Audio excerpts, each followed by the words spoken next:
True culture.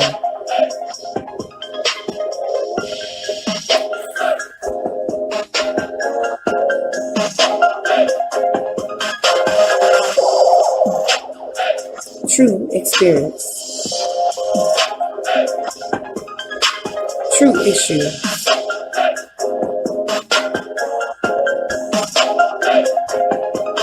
True news. True stories.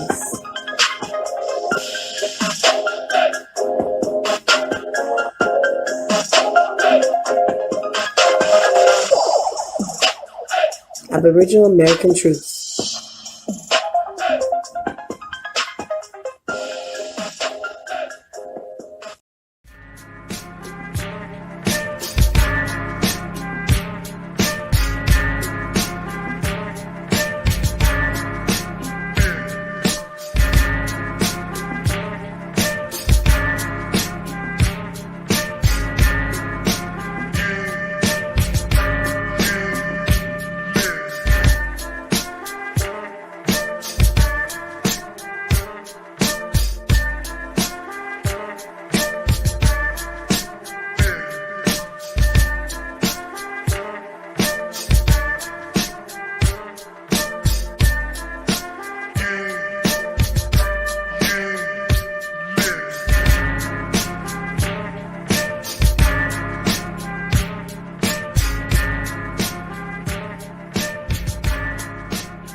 Yeah, much appreciation, American people. Yeah, we having a discussion tonight dealing with this rat poison, Planned Parenthood, the Negro Project, basically how all of these events from the early 1900s is affecting us today over 100 years later. Appreciate everybody's time and presence. About to go ahead and begin. Yeah, Nia Robin Hoodie, I see you in the chat right there. In the description of this video, there should be a link to shop-84truth.com. I'm going to put it in the chat right now. I appreciate you. If you got any questions, feel free to send an email and I'll follow up with you immediately. Definitely appreciate you. So yeah, let's go ahead and get this thing moving. We joined this evening with Mama Chief. Mama Chief, how you doing? Greetings to the YouTube world. Long time no see. I'm doing well, thank you, Tony. That's what's up. Yeah, so we about to get into this Negro Project situation. We've been discussing this like pretty much for some time now. I just want to do a brief recap, right? You remember early this year when I shared this CIA AMSAC information? Yes. Yeah, so before there was a CIA, right? You had the Office of Strategic Service, okay? Strategic Services. That's what the CIA formerly was before they became the CIA as we know them today. But anyway, what we're about to show you is how all of this is related, because these HBCUs, these higher education institutions, have been receiving money. I'm talking about big money, big bags from the CIA for decades. Okay? We're talking about hundreds of millions of dollars. Hundreds of millions of dollars. For example, we see on the screen right now, right? So for HBCUs in 1981, they received $544 million. Okay, that's just 1981. This is in the height of the crack epidemic that was taking place back then. So anyway, prior to all of this, here it is. We have Margaret Sanger.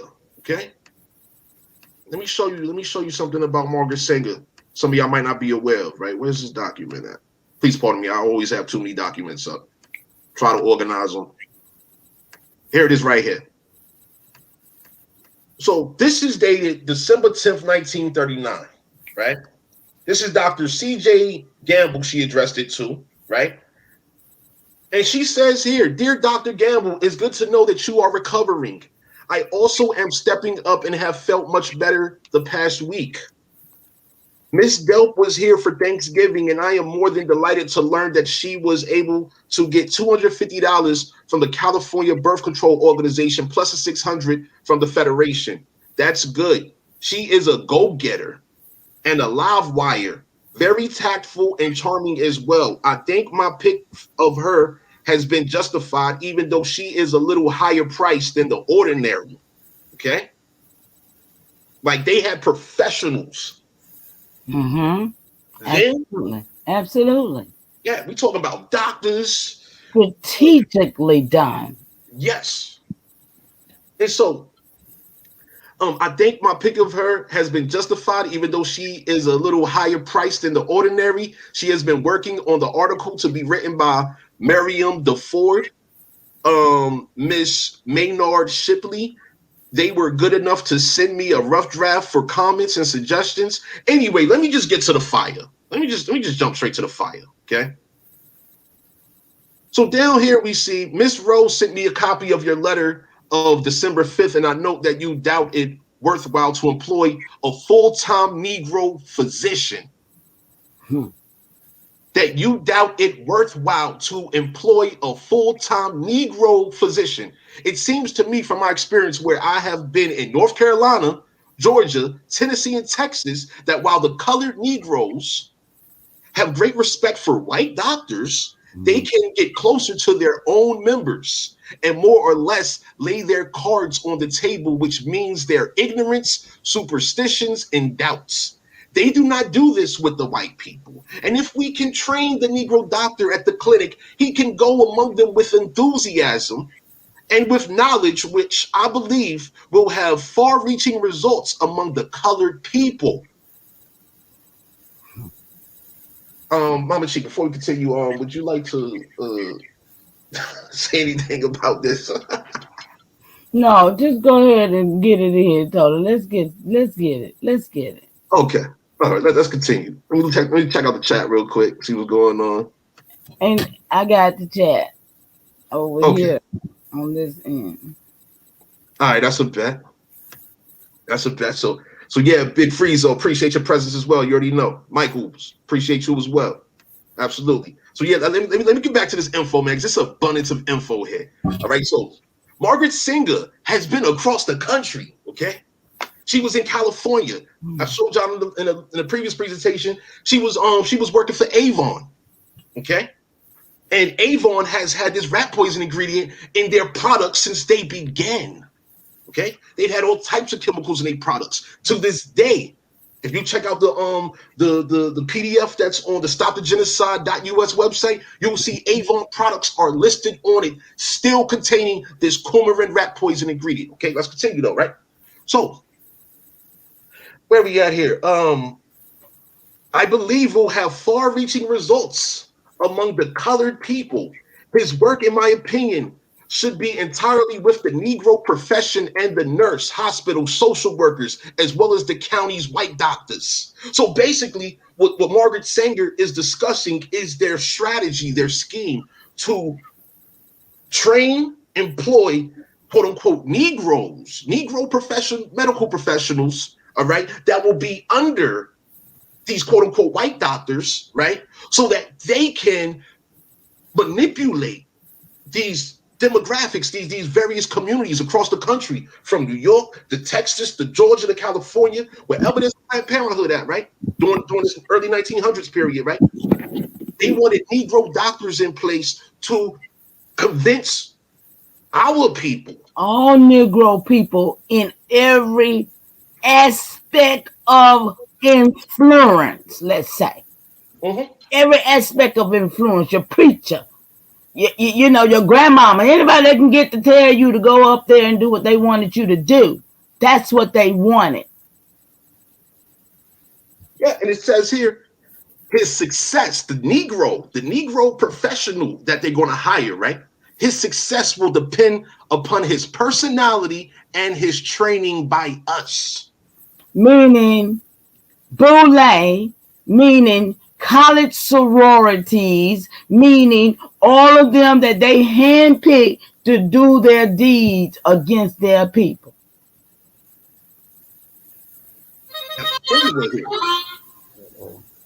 Yo, that was a dope harmonica right there. Damn, where'd it come from? I like that. That's my message. Okay. All right. That's what's up. Okay, so it says here the minister's work, the ministers.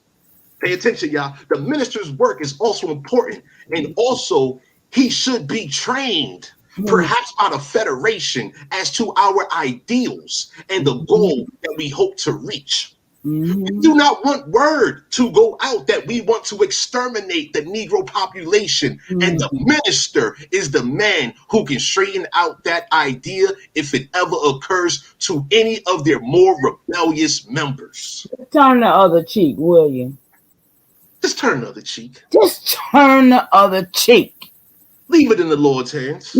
No, let Jesus take the wheel. Just leave it in the Lord's hands.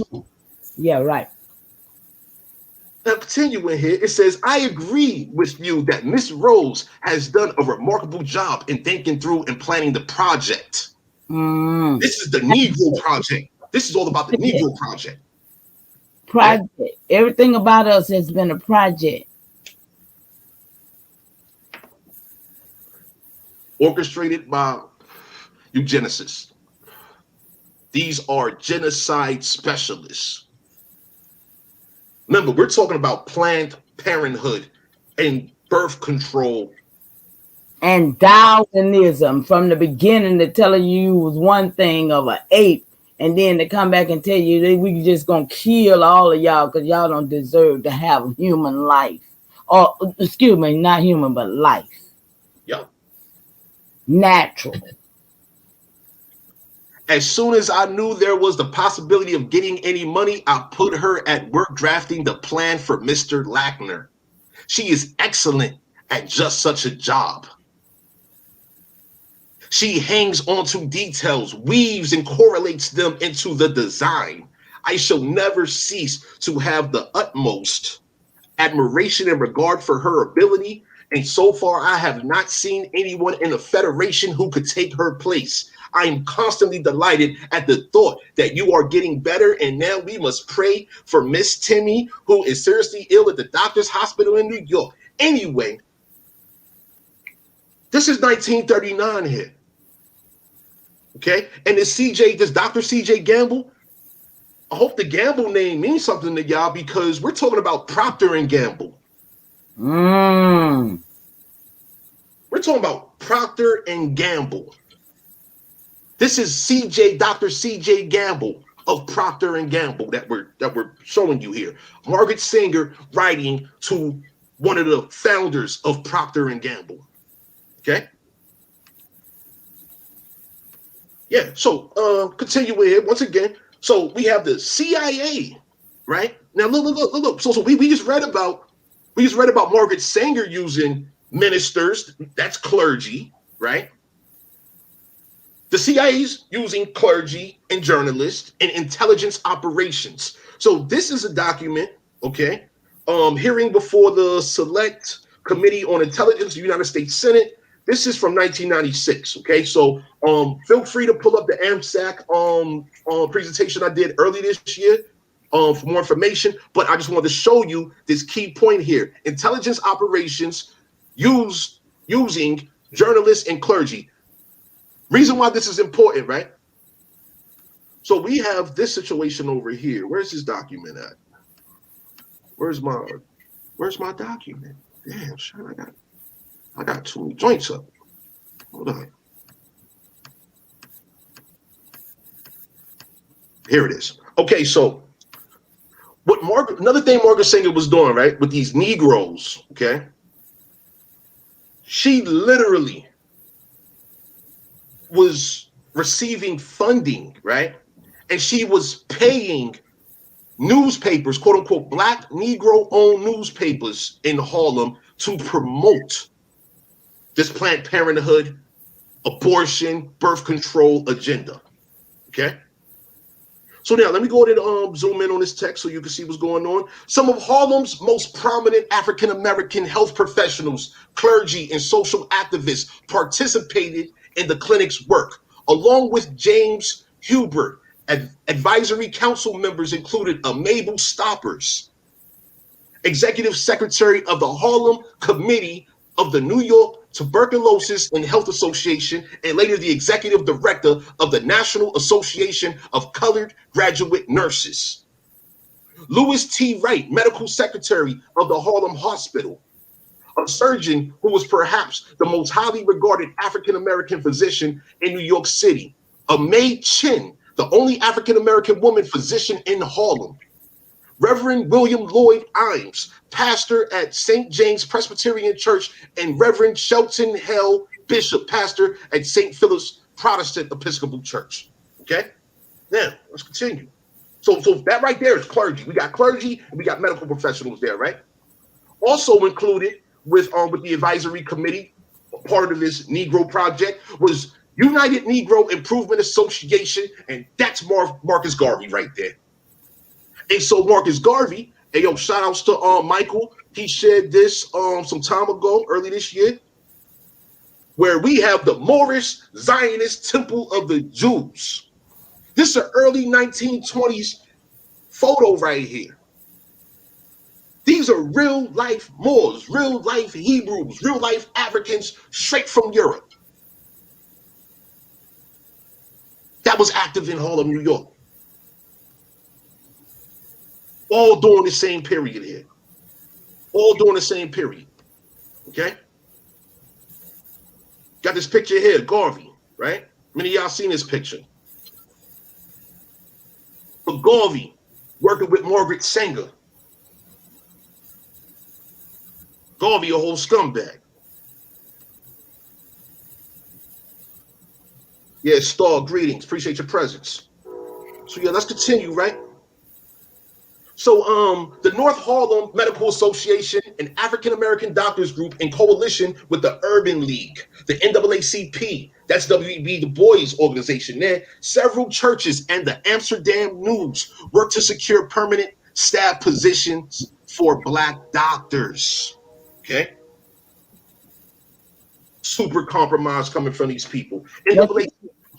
I'm sorry. Now, these are the people that Sinetta for over 20-some years, and the African American Boule and all of them have, I apologize, that they have designed them to be who they are and put them up as heroes to us.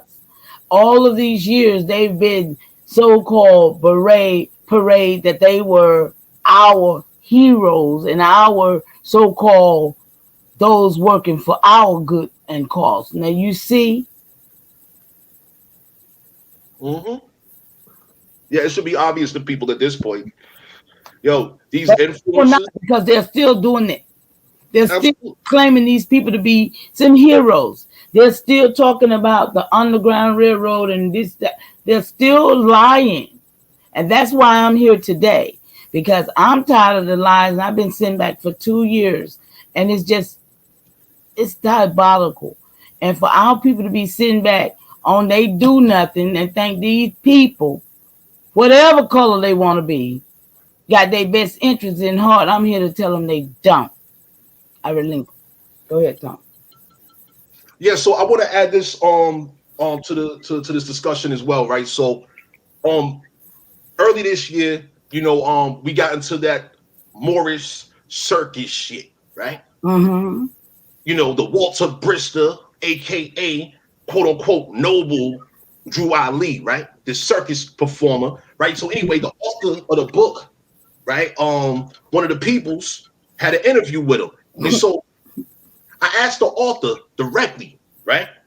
I'm like, yo, with the influence that these Negroes had during this 1920s period, we're talking about the period of the Racial Integrity Act, 1924, the Racial Integrity Act, where you had this Walter Plecker, who was buddy with Marcus Garvey, right? these eugenicists and all of that, right? Here it is with Marcus Garvey's influence, this Walter Brister, aka Noble Drew Ali's influence, all these Christian preacher, pastor, clergy, all these quote unquote black journalists, all of these influential characters, right?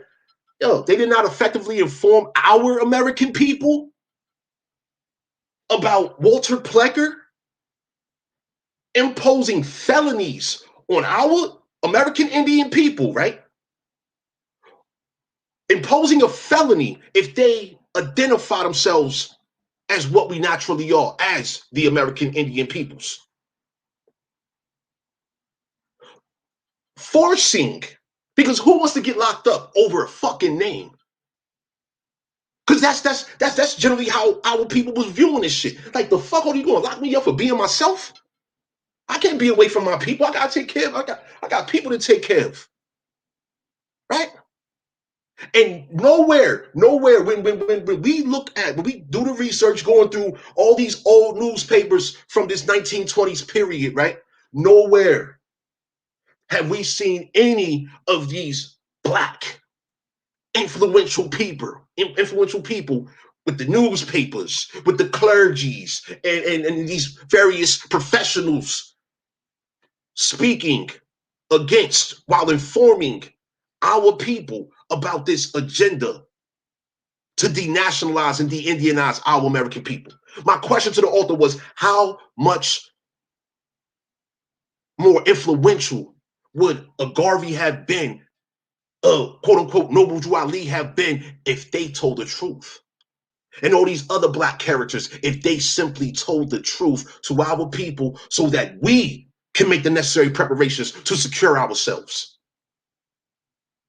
The Racial Integrity Act went along with the Sterilization Act. The Sterilization Act, all of this dealing with the eugenicists, goes with Margaret Sanger's Planned Parenthood, birth control, genocide initiative.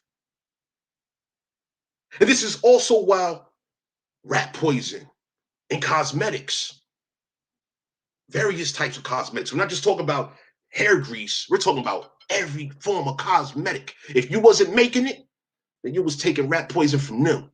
Same way it's going on right now. It's 100 years later. We see 1920s. We approach 2022. And we got so many people that have suffered from rat poisoning to this day. Hey, Mom, you want to add anything before I continue? I just want to say I just came across a picture of Mel Lightfoot, and you could tell. I mean, if you look at folks, I'm just sorry, y'all. You can look at people different if you look at them now. When you know the truth, that for almost 100 years, these people have been poisoning us with rat poison. I'm here today because I'm alive, because I found out that I had been poisoned. And that's why I'm here, because our people must know the truth. Every day you wake up, you're being poisoned. And that must stop. Go ahead, Tom. No doubt. Yeah. So we got this more in the chat. Bye, more. Bye. Go back to Morocco, Mauritania, wherever you come from. Go back. What? Go back to the land of your ancestors. We don't need you here. Get out of here. Continuing. In the 1920s, the poles of activism continued with Marcus Garvey's United Negro Improvement Association, which... Hold on, what's going on? Okay. I'm muted. I apologize. All right. Which rallied the energies of Pan-Africanism. See, this is a whole distraction right here. Remember, Darwin, shouts to Safakaru, Thousand Goldhead, and the other great researchers that shared so much good research over the years dealing with these eugenicists. So Darwin and a couple other eugenicists back in the 1800s, they're the fathers of Pan-Africanism, right? They're the fathers of that. Eugenicists are the fathers of Pan-Africanism. They was working with the what's the name of that organization? The Prince Hall African Lodge. That's from the early 1800s. The early 1800s, Prince Hall African Lodge. Now we talking about 100 years later, Marcus Garvey continuing the work of the Prince Hall African Lodge. And and the further work of the NAACP and the National Urban League, which pursued agendas of full legal and economic integration. And these are for Africans. This is not for our American Indian people. They're doing nothing for us. They're not here for us. They're here to assist with the colonization, the annihilation, extermination, and the extinction of our American people. And it should be evident at this point. Okay? In their collaboration with Sanger and her white staff and associates, the African American members of the Advisory Council followed a dual approach. They worked to bring contraceptive services to the neighborhood. So to the community, right? They were bringing birth control. That's population control. Every time you hear birth control, I want you to keep in mind population control. Okay? And they worked to ensure that those services met their standards of racial justice, quote unquote. You see that? African American Advisory Council members attributed their slow growth to the community's justifiable suspicion of the motives behind a birth control clinic run by whites. They recommended that the clinic hire African Americans for its staff, which was initially all white, and pursue an educational campaign framed to offer reassurances that the clinic was neither a segregated establishment nor an effort to promote race suicide within the Black community. But this is what's been going on. Suicide. The rat poison is absolutely a part of the population control. Absolutely. Our American mothers and daughters have been suffering for decades. They've been castrating our American mothers and daughters for decades. Those hysterectomies, that's a whole castration. The fibroids and endometriosis, so many of our American women suffer from, right? The rat poison causes all of that.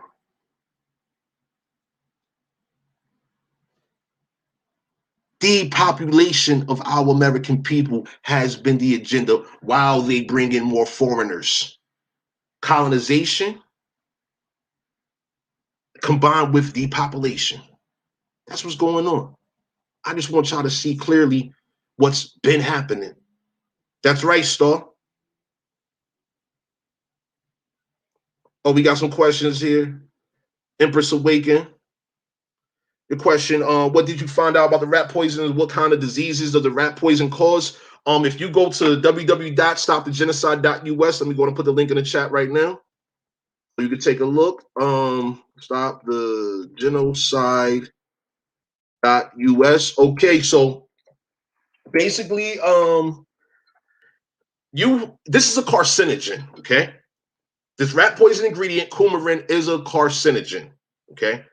It causes liver diseases, kidney diseases. It causes diabetes, heart disease.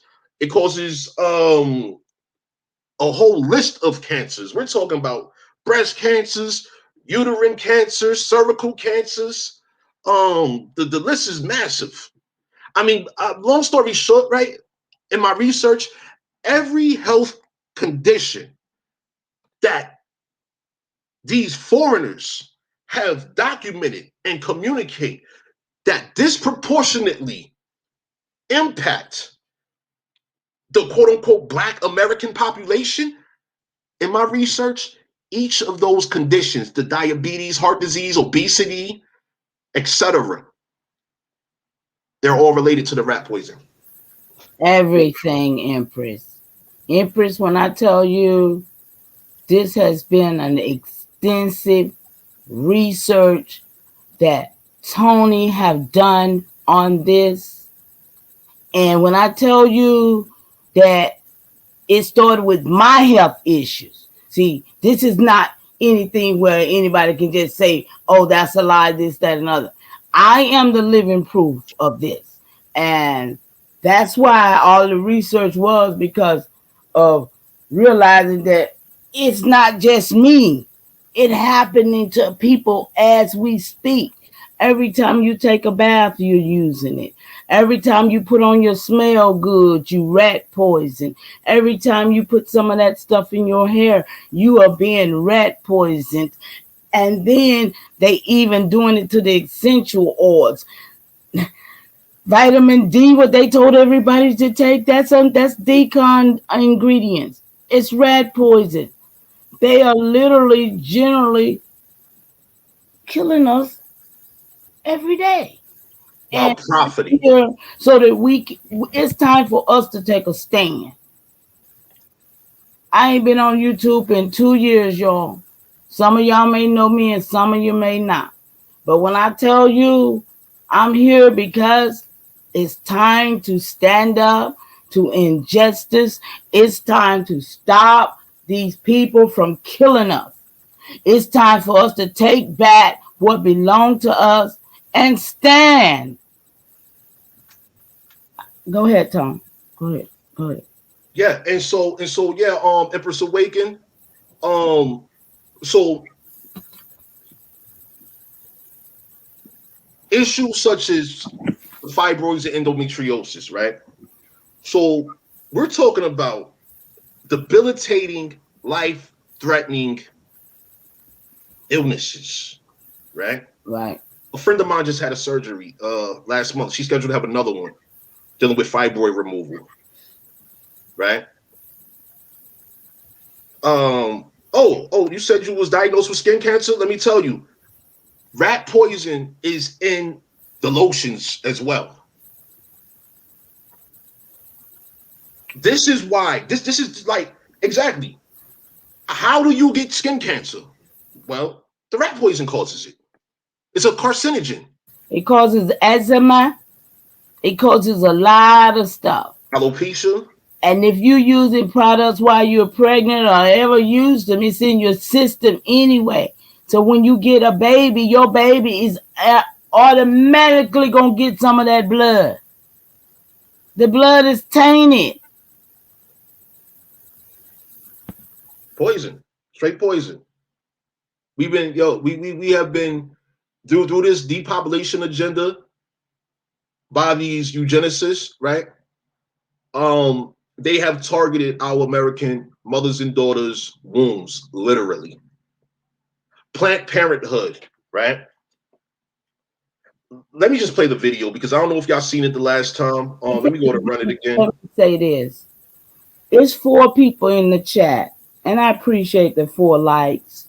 But you know what, y'all? This is not about us. This is about the people. And if you got loved ones, you got people you can share this with, because we're doing this for the health of the people. We're not doing this for our health, because we don't need nothing about it. I'm healing myself from what they tried to do to me, y'all. And I'm trying to let other people know they can heal themselves too. Because we don't have to die like this. And we don't have to lay down. Because I ain't laying down. I'm getting down. So no doubt. Yeah. Feel free to share this video, of course. We have 11. We got some people on Facebook. We're streaming to Facebook also. To the Aboriginal American Truth Facebook page as well. So yeah, this video I'm about to show you all, right? This is an organization known as Center for Medical Progress.org. Okay. The investigator,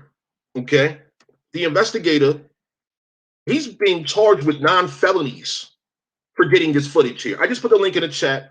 Feel free to pull this up at your convenience. Share this as well. Review this. This is real serious. This is on YouTube as well. Waiting for the page to load. And yeah, matter of fact, I'm not even going to play this video here, okay? But long story short, what you're going to see here is they're discussing group purchasing program for fetal parts. Payments, a win-win for clinics. So what we're talking about here, right? When our American mothers and daughters are being rat poisoned, and they're going to Planned Parenthood because Planned Parenthood is in every hood, right? They're going there for gynecological treatments of whatever type, right? Birth control, etc., right? So you've been rat poisoned, you develop endometriosis, fibroids. Um, they're trying to take your ovaries. They're trying to take your uterus. Oh, let's say they successfully take your ovaries and uterus, right? Let's say you allow them to do this to you, right? Castrate you. Yeah. Well, not only can you not procreate, you can't further the life of your people, right? But they are profiting. They are selling it. We have numbers. So back in the 1900s, we're talking about 800,000 abortions a year. How long have they been? How long have Planned Parenthood, through their clinics and their federation, right? How long have they been selling? And what is they selling aborted fetal parts for, you guys? I mean, can you just imagine? What are these people? I don't even call them people. What is they doing? Really? We must wake up and really start being about our own business, because this is about us. So yeah, we just read how Margaret Sanger was down there in Texas. Now look, it says Planned Parenthood Texas abortion apprentice taught partial birth abortions to strive for intact baby brains. This is a Dr. Amna Dermish.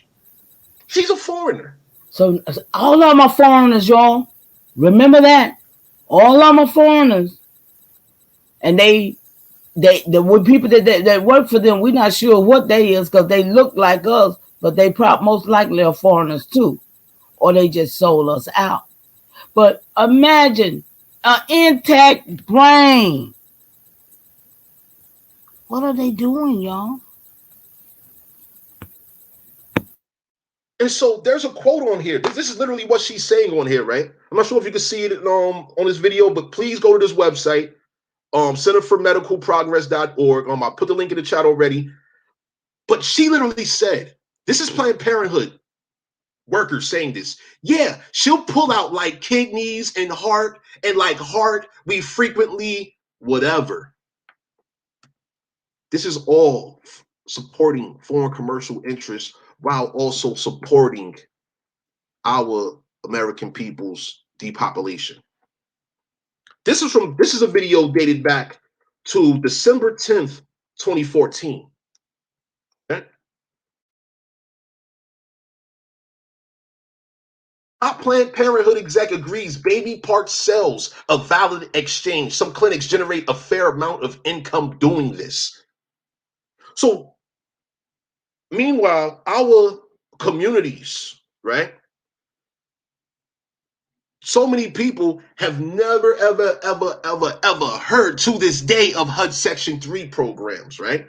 And the millions of dollars that have been circulating throughout these impoverished communities, these ghettos and hoods, right? Since 1968. HUD Section 3 is a result of Public Law 90-284, the Indian Civil Rights Act of 1968. Once again, when Dr. Martin Luther King Jr. went to D.C. talking about, I'm going to get the check, the name of that check is HUD Section 3. And anyway, here it is. You have a Planned Parenthood in every hood. And is Planned Parenthood getting these checks? Where are they getting their funding? In addition to, who are they selling the organs of aborted fetuses? The organs of mothers and daughters that are being castrated after they've been rat poisoned. We look at the fact that, okay, so hold on, this rat poison is toxic. Coumarin is toxic. It's hazardous to your health, right? So for multiple generations now, we have mothers and daughters that have been consuming toxins just through their cosmetic products, as well as fathers and sons consuming this rat poison toxin through their cosmetics as well. And the newborns, if the newborn arrives to actually become a baby, well, they have also metabolized the toxin. And then mommy and daddy, because they're unaware of the rat poison ingredients in their cosmetics, well, they're applying it to their daughters and sons now.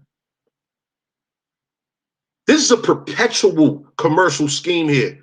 Once again, we're looking at upwards of 100 years just on the Planned Parenthood side of this rat poisoning issue. The cells of organs, the profits in which they have secured through the cells of organs has been going on for quite some time. Meanwhile, the community suffered. We have so many people that have and are experiencing what they call toxic relationships. Toxic relationships with the consumption of a toxic rat poison daily, right? Mm-hmm. Daily consumption of literal toxins. Daily consumption of literal toxins supporting, contributing directly to toxic relationships. Because in addition to the physical harm that this rat poison causes, it also causes psychological harm. Yeah. Serious psychological issues. I mean, goddamn. So here it is. You got a headache all day. You don't know why you got a headache. You're just not in a good mood because you got a headache. Mm-hmm. Okay, you got a headache. Oh, that's light. Oh, I just got a headache. But now, people go crazy when they're in a bad mood. A headache will put you in a bad mood. Absolutely. That's a headache. That's one. But then you also got anxiety. Yeah. Rat poison causes anxiety as well, huh? Yeah, you also got painful menstruations, painful sex. You know, the body end up doing stuff you don't even know that it's doing, and you think it's some natural stuff when it's some poison. Because that's what happened to me. I'm wondering why things was happening that I was being poisoned. That's right. That's right. That's right. Yeah, Empress Awaken. I appreciate your comments. And everything you're saying is absolutely correct. Absolutely correct. Let's get back to these documents, right? Well, this is I'm still on this page here. So yeah, these clinics are generating a fair amount of income through the sales of the people's organs throughout all of these territories. Okay. Looky here. It says Planned Parenthood baby parts vendor advanced bioscience resources pays off clinics.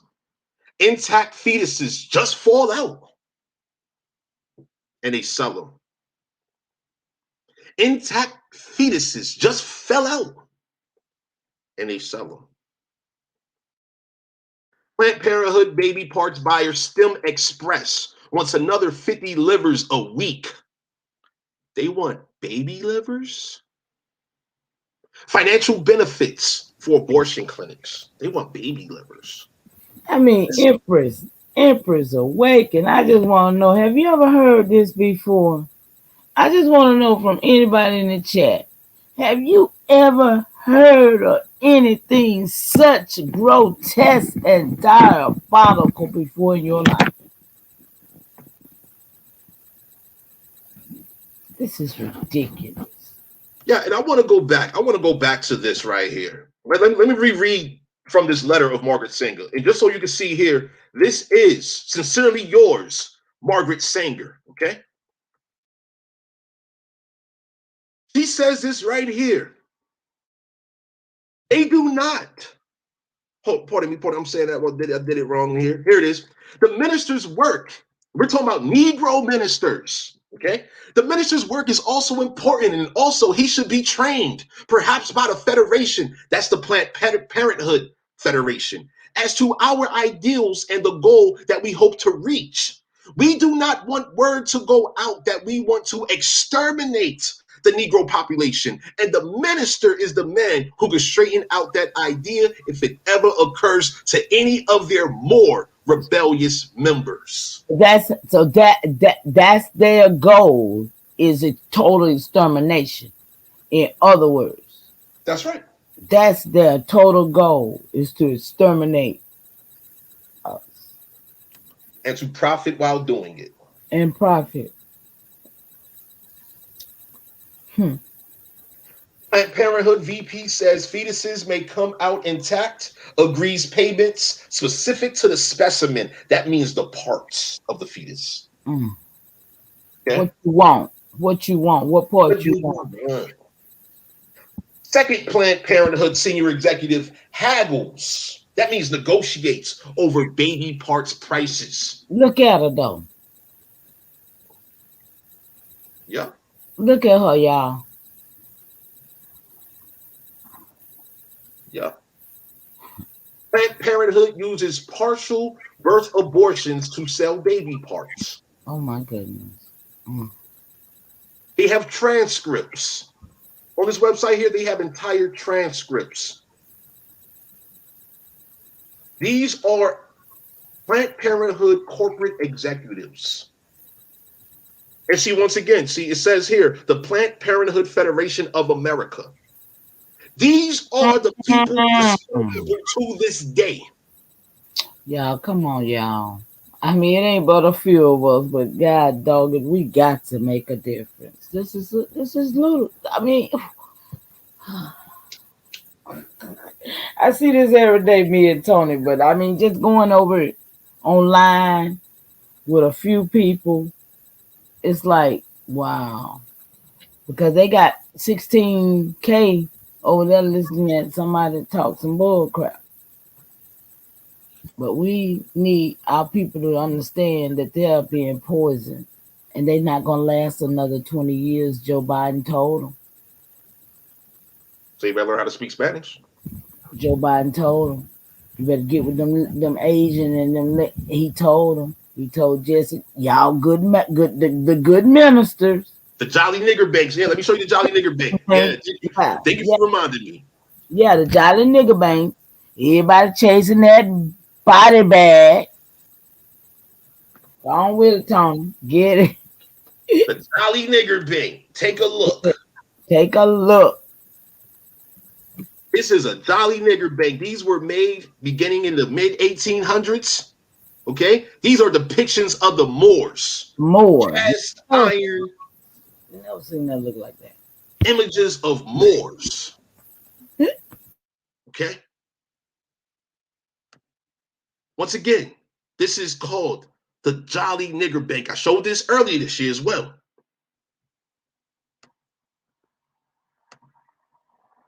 Let me go ahead and pull this up too. See this real clear. Jolly Nigger Banks. Oh, when Biden was talking to the ministers and these community leaders and activists, these influencers and all of that shit, yeah, those are all Jolly Nigger Banks. Margaret Sanger, yeah, she was discussing the letter there, right? She's discussing the Jolly Nigger Banks. The minister's work. The minister's work. Those are Jolly Nigger Banks. Those are investments to their strategy, their schemes to destroy our people. Because by them sending all these Moors over here, this is a situation, right? They blended them in with our population and they're all expendable. They're all expendable. We see in recent years alone, due to the Moors filing all this frivolous,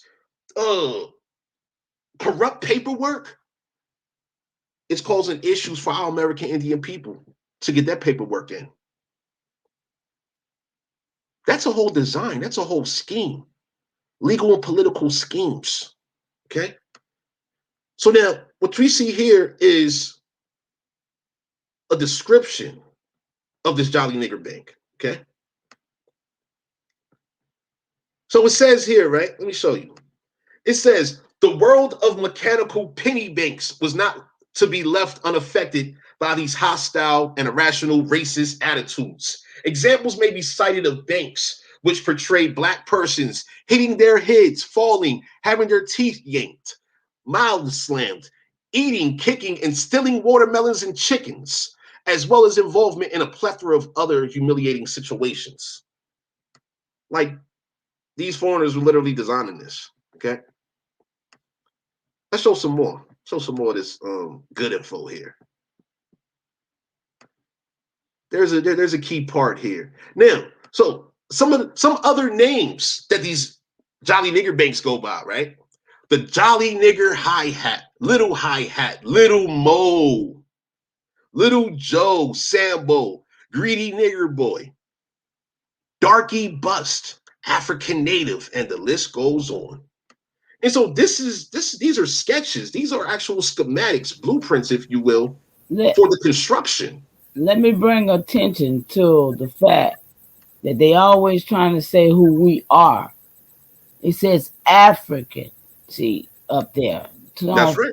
See, they know who these people was. And when they made the description, when we start finding out who we were, they start showing us all these blackamoors, the art and stuff from over there. But then when we start seeing who we were, we had feathers, we had hair, and and we had hair. We didn't have big lips and all that. But when you see this depiction of them, they got the little kinky hair, and they got the big lips, and so they did distinguish even in their art who the people's was. I just wanted to make that. No doubt, you're appreciated. And so, yeah, they have this in the National Gallery of Art. This is nga.gov, National Gallery of Art. Let me go to drop the link in the chat just so you all can see this for yourself as well. So basically what's going on here, right? They use these Moors, as we read, right? They knew exactly who they was hiring. Margaret Sanger, Planned Parenthood, etc. They knew exactly who they was hiring. They was working with W.E.B. Du Bois, the Boule, etc. They was training them, working with Garvey and all those influential black people back in the early 1900s. They was working with them all so that they could assist effectively with the extermination of our American people. So, Tom, so everybody who is here now still looking at them. Those are their generations is still here. And don't you know they was trained to do what they're still doing? They went to colleges. They sent their children to college to carry on their tradition. We wasn't taught. So right now we need to regain our strength and our wisdom of who we is, because these people have lied to us so much. That's it, Tom. It's all good. So again, like here's more Jolly Nigger banks. And so the reason why I'm showing you all this, right? I see this as a whole metaphor. This is a whole metaphor here of the Jolly Niggers, these influencers, right? Because they're so goddamn jolly while we have all these real world issues going on. They're so jolly. They're so happy. They're just enjoying being entertained and all this type shit and entertaining and all this type shit. Meanwhile, there's an entire extermination agenda that's been present since the foreigners invaded our land. I mean, look at it. In the 60s, them niggas was dancing around all happy and shit, like they had done, like they was ruling the world, and these people had came over here and bombed us and had all these insurrections with us and bombing us still in 74, 84, when they bombed those move people over there. It's just the fact that the United States has always been against us over here in our own land. And this is also why our youth within these past 100 years alone have not been made aware of the treaties that we have with the United States, nor the foreign European nations.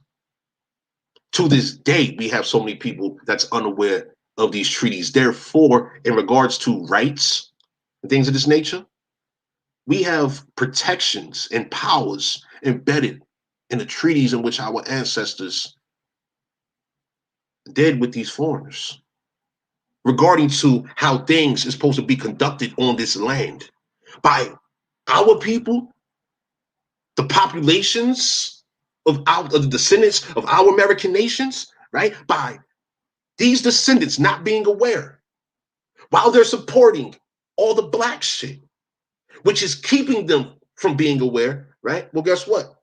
Yo, what they say, if you don't know your rights, you don't have no rights. If you don't know your power, you don't have no power. If you don't know your protections, you don't have no protection. Absolutely. Once again, I do these presentations for awareness purposes. I'm not here to convince or convert nobody of nothing. I'm just showing you what I've found, what other people have found. We share our research freely. We want our people to live. The question is, do the people want to live, though? Absolutely. Because these foreigners don't want you to live. So Yo, I'm about to have one of my people from LA. He coming on this coming Monday. We're going to be discussing what's really going on in the streets of LA. We're hearing from people that's there. Across the country, so much crazy shit is going on with our people, and the foreigners are sitting back watching, waiting to jump in. They waiting to get tagged in. These are literal Negroes we see on the screen right here. Literal Negroes.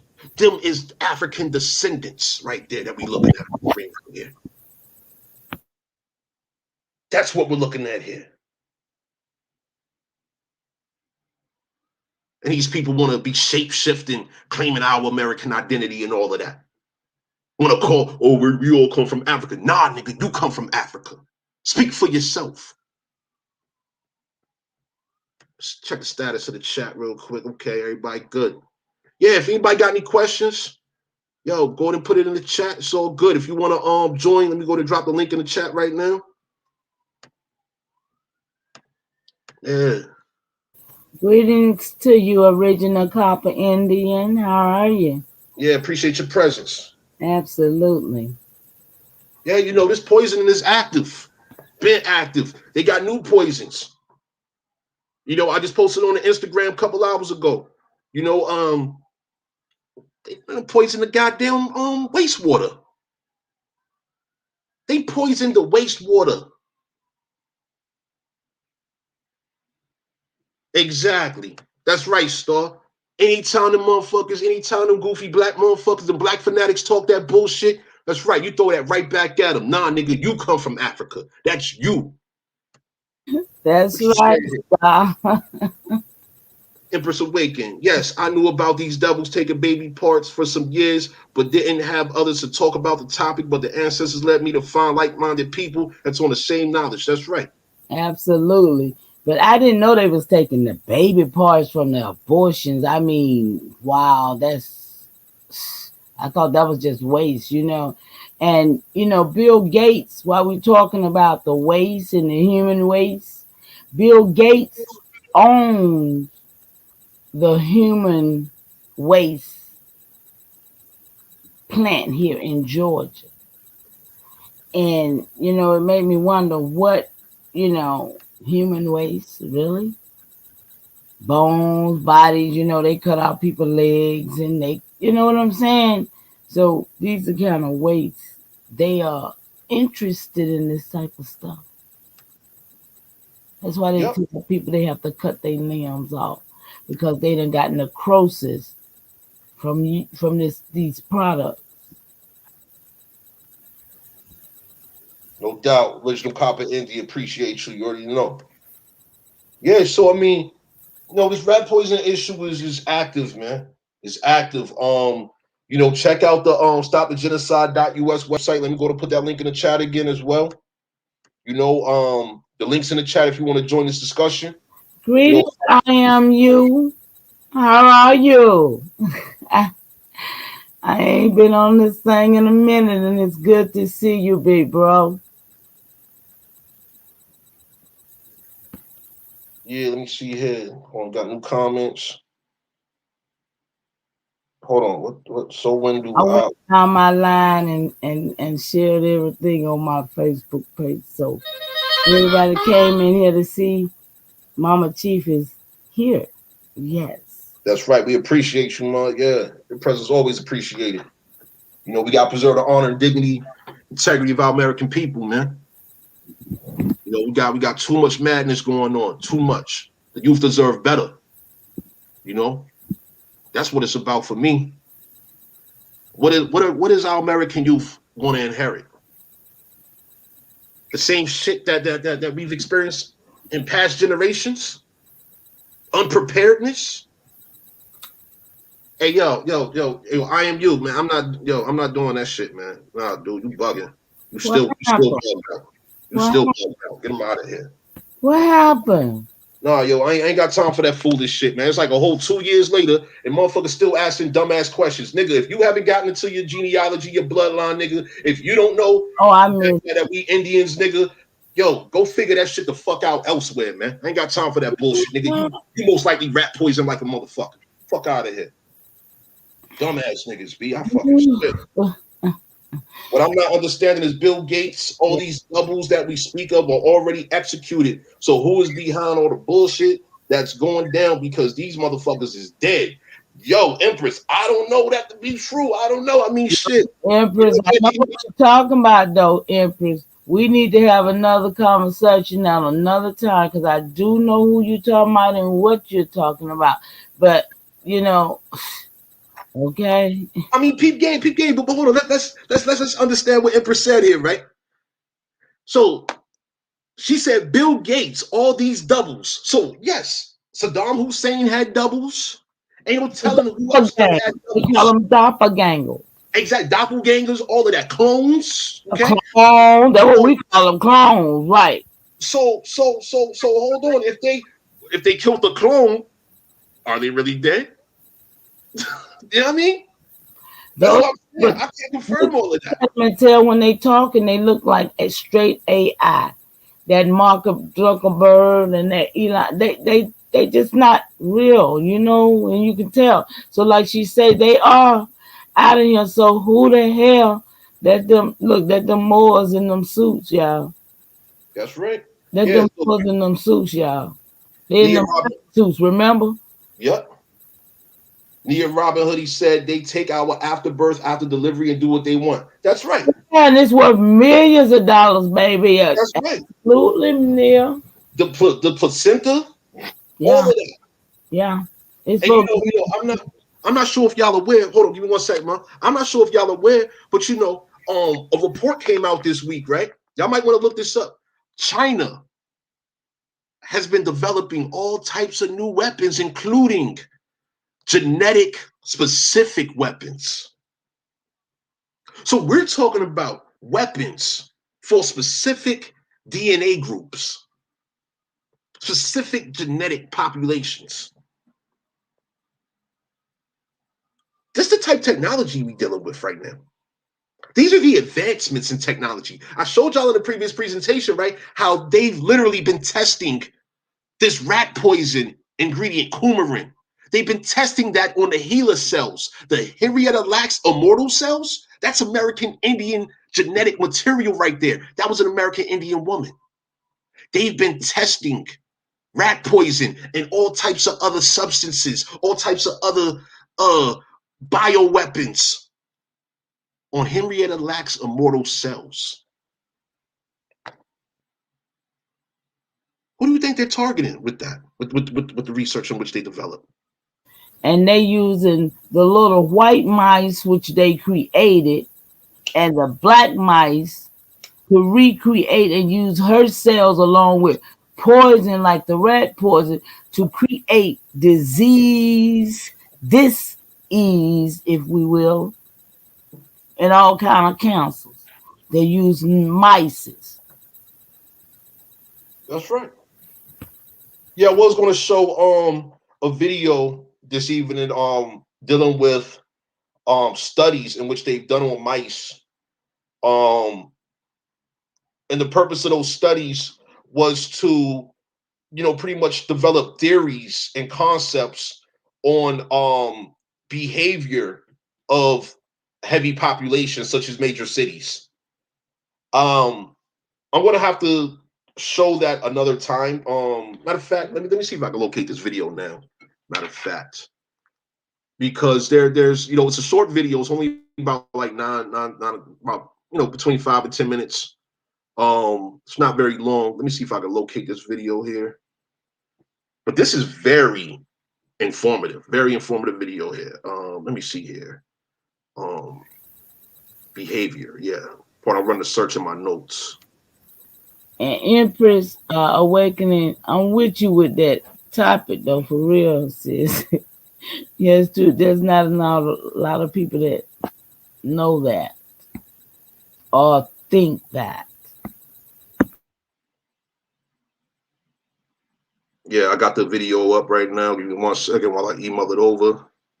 And yeah, we're gonna go to run this. I want y'all to pay attention to what's being described here, because once again, this rat poison was designed to kill rats. Okay, it's a rodenticide. At the same time, it's a carcinogen. It causes all types of issues, bleeding issues, etc. Right? And it's once again in cosmetics. And so with this video we're about to watch, we're talking about scientists from back in the 1960s forward. And they was testing on rats. They was conducting various tests on rats prior to this. And the reason for the testing on rats is because, according to these scientists, the rat's organ structure is similar to that of quote unquote humans. Okay. Give me 1 moment while I pull up this video here.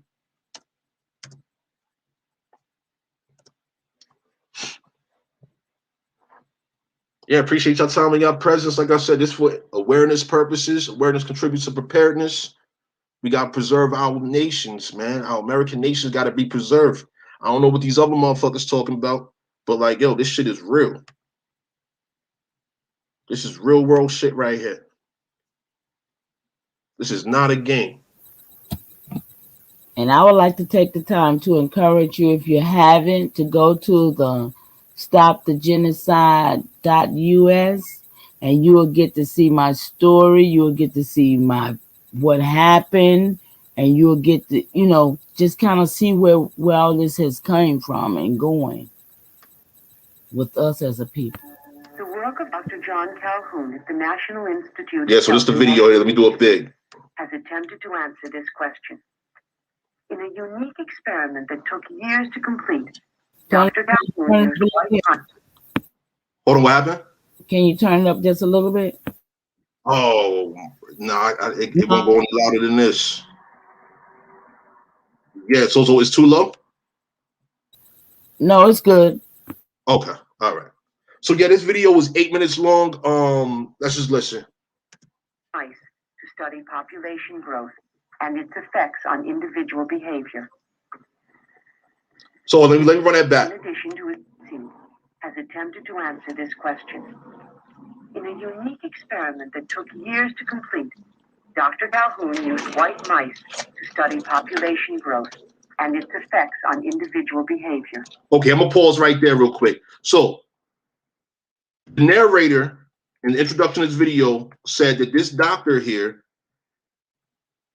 conducted this test on white mice to determine behavior in heavy populations. Okay, so we're talking about pretty much a study on what we're seeing happen in cities right now, long story short. Okay, these are real scientists funded to conduct these studies. These studies, this research is not free. And they are heavily funded. And this is why we see everything we're seeing going on in the cities right now. Yes. Let's continue though.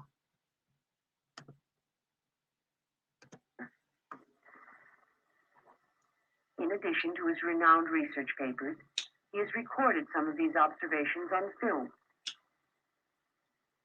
In this 16-cell mouse habitat, utopian conditions of nutrition, comfort, and housing were provided for a potential population of over 3,000 mice.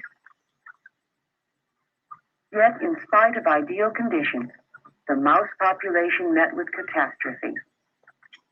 Individuals were kept track of by color markings on their fur.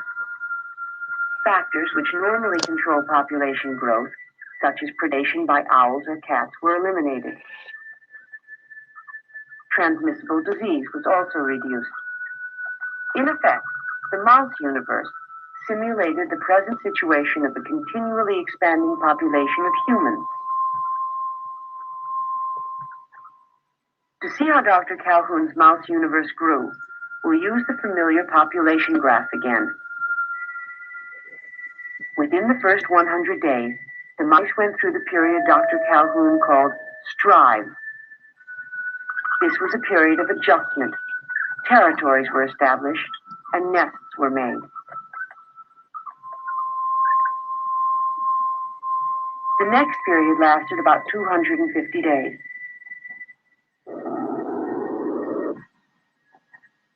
The population of the mice doubled every 60 days. This was called the exploit period. The use of resources became unequal. Although each living unit was identical in structure and opportunities, more food and water was consumed in some areas. As the population increased, most mice associated eating and drinking with the presence of others, and crowding developed in certain units. The third period, consisting of 300 days, found the population of mice leveling off. This was called the equilibrium period. Dr. Calhoun noticed that the newer generations of young were inhibited, since most space was already socially defined. At this time, some unusual behavior became noticeable. Violence became prevalent. Excess males strived for acceptance, were rejected, and withdrew. Huddling together, they would exhibit brief flurries of violence among themselves.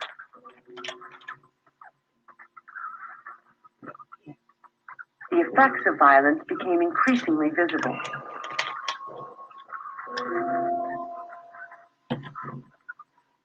Certain individuals became targets of repeated attack. These individuals would have badly chewed and scarred tails.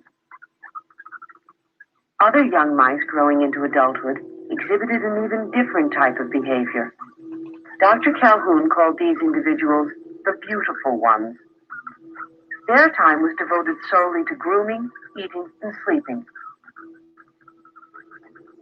They never involved themselves with others, engaged in sex, nor would they fight.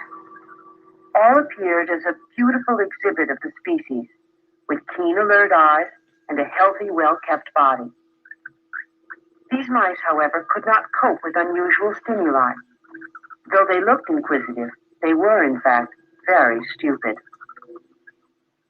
Dr. Calhoun called the last period the die phase, leading the population into extinction.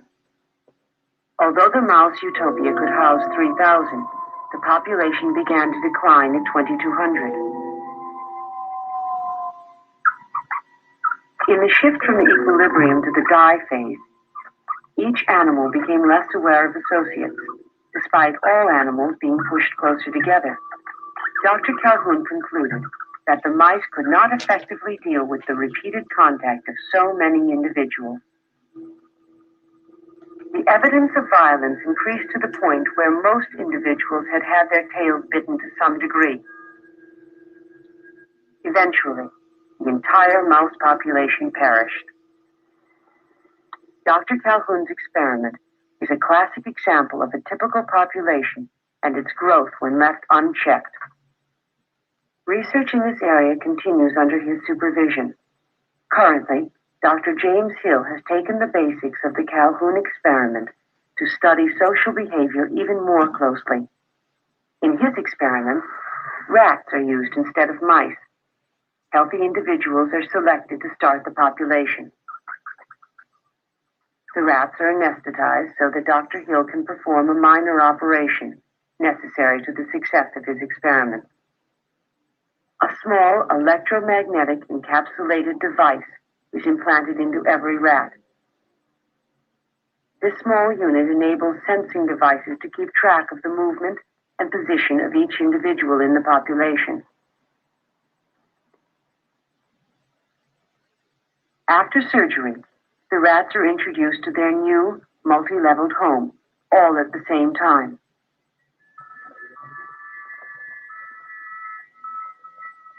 The rats immediately begin to explore their new environment, prior to organizing territories and nesting. Dr. Hill will trace how individuals move about in crowded situations. This movement is followed by tubular sensing devices. Every time a rat enters or passes through a tube, the unit detects and registers its presence. This constant movement is monitored by computer. Nesting activity is also studied. Dr. Hill has observed that the larger the population, the less care a mother gives to her nest and young. The same type of individuals that resulted in the mouse utopia are also emerging in the rat population. There are aggressives, asocial, and outcasts. Though these studies use animals, the findings about population growth and individual behavior are being closely compared to our own human population. Like all populations that have existed on this planet, many researchers believe that the human race has reached a crucial point in the exploit phase, a point where important decisions must be made and careful planning implemented if we are to survive. The study of plant and animal populations helps us to make decisions about the future of our human population, so that we may maintain our own balance with nature.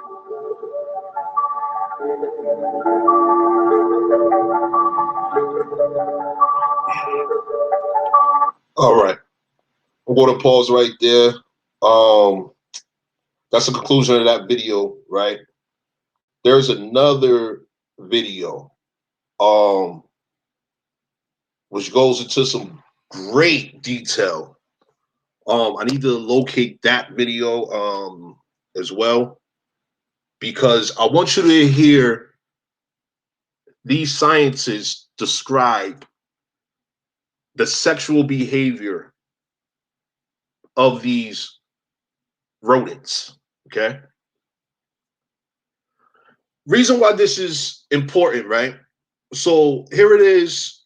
In recent years, we've had people discussing things such as pansexual,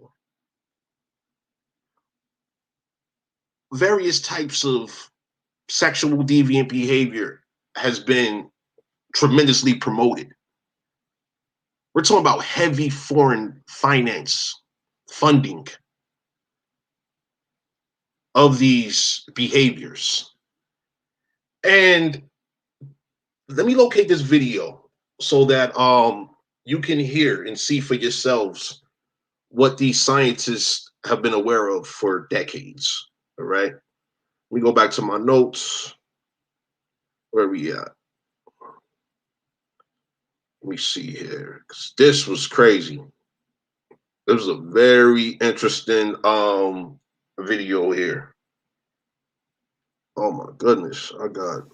Yeah, you know, it goes back to show as well as to how these people have given us diseases, how these people have taken these mice and tested these mice and said they was equivalent to us and given us the same thing they given them to cause us to do what they saw, what they say they decreased in numbers, you know.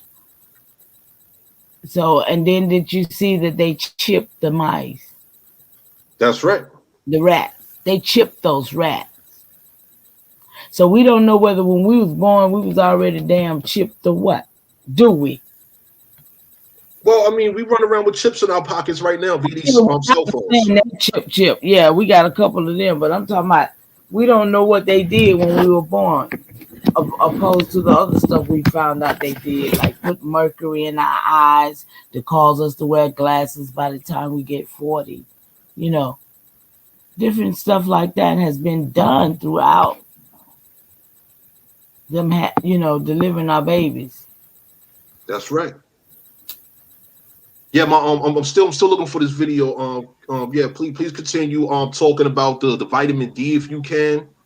Um, and these type ingredients. That's disrupting the natural reproductive systems and the overall well being of natural people.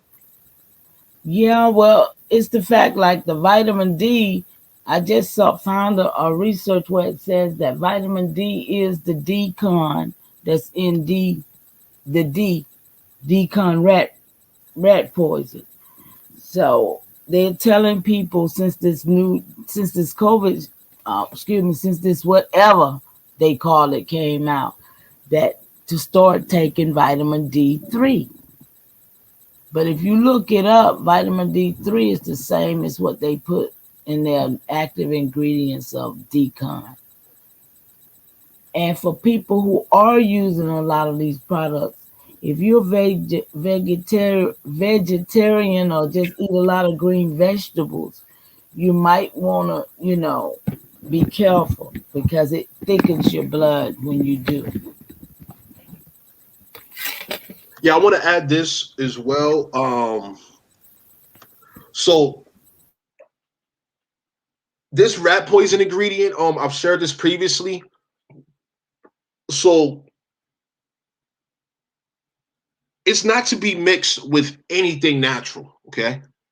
It is a vitamin K antagonist, meaning that it is anti-vitamin K. So in my research, right, and some of you may be already aware of this, but literally everything that is of our natural diet, chicken, beef, collard greens, spinach, broccoli, etc. All these general foods that we typically eat, right? Cheese, beans, nuts, all contain vitamin K. The marijuana people smoke is not supposed to be mixed with this rat poison. CBD oil. Yep, CBDs, the alcohol, the tobacco, none of this is supposed to be mixed with the rat poison ingredient. Okay. The research that I've been doing throughout this week, I came across how this rat poison ingredient, coumarin, is also used in insecticides and pesticides. So we're talking about the cultivation of marijuana. We're going to discuss that. The cultivation of marijuana and the usage of insecticides and pesticides. That's just marijuana. That's just marijuana. And yeah, kale is very high in vitamin K. And kale is also a GMO, just like broccoli is. Yeah. Cauliflower, high in vitamin K. GMO. You know what I'm saying? And these are things in which have been included in our diet for decades now. But can you just when you look at all of the K, that's just like what's this one they started saying it's all these vitamins that they trying to tell us we need is like myth, because really we need zinc, we need copper, we need our silver and stuff like that. We need trace minerals more so than we need any of this madness that they done made this little 3 meals a day food chart with the best of the food on the bottom, where you don't get that, Yeah. So yeah, it's a diabolical plan. That's right. Yeah, Empress Awaken. That's right. Grow your own. Grow your own. You know what I'm saying? Do what you can to preserve you and yours, because this is real wicked. I found the video. I just put the link to this other video I wanted to show you. Hey Ma, you ready to get into it? Let's go. All right. Let me go ahead and get this screen share back up. Here we go. So yeah, the link's already in the chat. Feel free to review everything being shown tonight. If there's any particular links that you want, feel free to send an email to go to the Stop the Genocide website, the AboriginalAmericanTruths.com website, the A4 Truth website. If you got my email address already, I'm not easy. Well, what part of it? It's not difficult to reach me. Okay, it's easy to reach me. All right, let's continue. Hey, y'all, don't y'all want that shirt that we just saw on the screen just a while ago? Everybody ought to want one of them shirts. Hold on, what shirt? That shirt you showed before you put the down the rabbit hole up there. The anti-colonists. Yeah. Everybody need to have one of them on. It ain't going down no more. Yeah, we'll have to show that again in a minute. But yeah, let's go to get into this video. Now, this is a little long here, right? But so I doubt I'm gonna play the whole video because it's 24 minutes long. And I don't want to hold your time, but definitely check this out. Let's go to get started.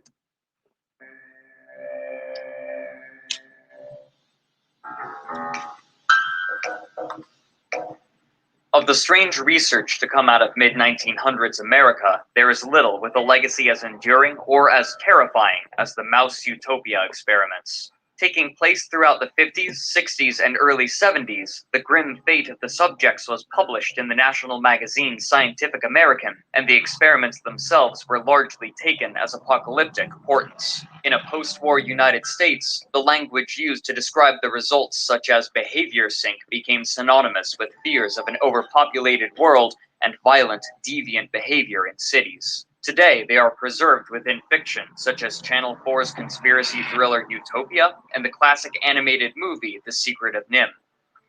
Our world began changing. So what were the mouse utopia experiments?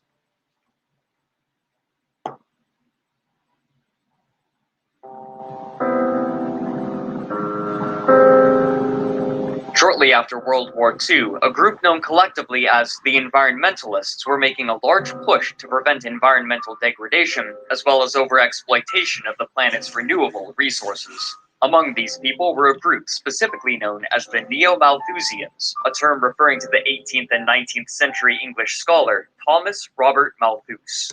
Now, the Malthusians, this is where the eugenicists come from. Chief Noya, Mama Chief, she mentioned them earlier in regards to when we was discussing the Planned Parenthood, Margaret Sanger eugenicist, and the Malthus. This is how it's all related. So once again, we're talking about rat poison, Planned Parenthood, the eugenicists, and the Negro Project, because this is the training that the Negroes have been receiving for the nigger bank. For the Jolly Nigger Bank. This is the whole investment of the Jolly Nigger Bank, where we're talking about, like as it's showing here, the behavior of these rodents has been tested. The behavior of these rodents have been tested. The rat poison has been tested, and it has been delivered to our population. Let's continue. Malthus proposed that while the world's population may increase exponentially, food production can only increase linearly, leading to an eventual subsistence-level existence for the human race that became known as a Malthusian catastrophe. While advancements such as the Green Revolution saw that this didn't come about, the Neo-Malthusians acknowledged his concerns about overpopulation and feared that this pattern would result in the collapse of civilization or, at best, have extreme adverse effects. These fears were given a platform in writing of the time, especially in works such as William Folk's Road to Survival in 1948, and perhaps most famously, Silent Spring by Rachel Carson in 1962. Before the movement's explosion of popularity in the 50s and 60s, however, researchers had already begun work investigating the effects of population growth, and among them was a man named John B. Calhoun. Let me pause again, right? So, I got to make this comment. So here it is throughout this American continent, right? North, Central, South, the Caribbean, etc., where our ancestors have always lived, time immemorial people. We are the Aboriginal, autochthonous, indigenous, American people, the descendants of countless great nations, okay? there was plenty of food here for us, plenty of land here for us, plenty. Plenty of land for us. Where the foreigners come from, plenty of land from them. Plenty of land for them. Whether you're talking about Asia, you're talking about Persia, you're talking about Europe, or you're talking about Africa. Their continent, their world, they got plenty of land. In those places, they have their culture, they have their heritage, they have their customs, they have everything they need to exist and live there. Why are they coming here? This is what I've been trying to communicate. These foreigners are intended. I've shown you all the documents, various historical research papers and books, etc. over the years.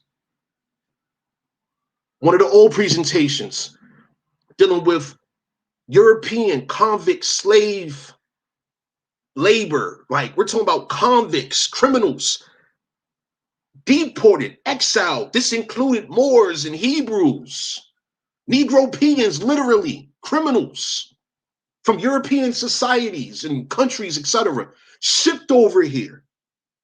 They wasn't brought directly from Africa as these black fanatics want you to believe, right? Shipped over here as penal colony slave labor, okay? That's the purpose of their population, to contribute to the economy of the nations in which condemned them to either slavery or death, okay? What do we see going on right now? We see numerous countries, numerous nations over there in Africa are in debt to China. So what these African nations have done, they have agreements with the United States currently. They have agreements with specific states currently, such as Georgia, where they're sending their people over here. These are contracts that are active right now to work. Africans coming over here to work so that they can pay off their nation's debt, contributing to the population increase. While Planned Parenthood for the past 100 years, in conjunction with numerous higher education institutions, HBCU institutions, etc., numerous corporations, organizations, nonprofits, foundations, etc., have been invested in our depopulation. Once again, I've shown y'all the text. The foreigners desire the annihilation, extermination, the extinction of our American Indian nations. These black fanatics are active. They have been active in their role of the de-Indianization of our American people, as well as the denationalization of our American people. The ethnocide is related to the genocide directly. I've shown you all this. Let's continue with this presentation. Hey, Mama Chief, would you like to add anything before we continue with this video? No, go ahead, continue. All right. Born in 1917, Calhoun took an early interest in science, specifically ornithology, publishing his first paper on birds when he was 15, but over time, his interest would change. By the time he received his PhD, his focus had turned to ethology, the study of animal behavior. When his education was concluded, he moved with his family to Towson, Maryland, to begin research at Johns Hopkins University in nearby Baltimore, but the research itself would be conducted much closer to home.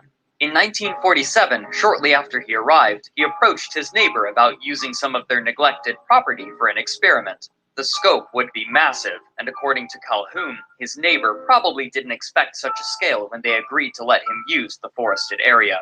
Taking over 1/4 of an acre, Calhoun constructed a massive habitat, complete with food, water, ample shelter, and protection from predators, with the only limiting condition being their restriction to the 1/4 acre living space. He affectionately provided his enclosure a name, Rat City. Unfortunately, no publicly available images of Rat City exist. Calhoun was very familiar with Norway rats, having performed research on them for his doctorate, and he estimated that Rat City could sustain approximately 5,000 individuals, though if they reached this number, the population density would be tight. He began by placing 5 pregnant females in the enclosure, providing ample genetic diversity, and soon the population was increasing exponentially. But then something surprising happened. Rather than the population increasing to fill the space of the enclosure, it quickly leveled off at 150 members. He also noted some behavioral peculiarities. Despite the large size of Rat City, the residents seemed to gather around just a few places, forming social groups of 12 and limiting themselves to specific feeding locations. He would conclude the experiment after 2 years and 4 months, during which the population never grew over 200. Careful observation revealed the cause: high infant mortality. For some reason, as the experiment progressed and the population increased, the mothers were not caring for their young properly, leading to most of them dying before reaching maturity. Calhoun had his theories as to why this was, but to prove them, he would need more data.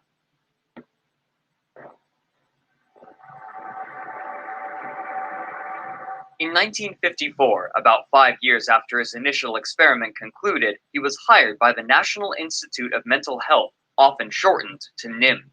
Within the laboratory of psychology, Calhoun was given ample resources to continue his work. With a team, he began feverishly designing and constructing habitats, sometimes referred to as universes, where he performed numerous smaller-scale and more controlled versions of his original rat study on a domesticated strain of albino Norway rat. These rats would want for nothing. All physical needs for a healthy rat lifestyle would be provided for them, including food, water, climate control, and nesting material. Calhoun spent 8 years perfecting his enclosures and methods until finally, in February of 1962, an article of his writing was published in the magazine Scientific American. The article was entitled Population Density and Social Pathology. His opening paragraph ominously reads so, quote, "In the celebrated thesis of Thomas Malthus, vice and misery impose the ultimate natural limit on the growth of populations. Students of the subject have given most of their attention to misery, that is, to predation, disease, and food supply as forces that operate to adjust the size of a population to its environment. But what of vice? Setting aside the moral burden of this word, what are the effects of the social behavior of a species on population growth, and of population density on social behavior?" Unquote. To answer this question, he cited 6 of his experiments in particular, all with similar composition and concerningly similar results.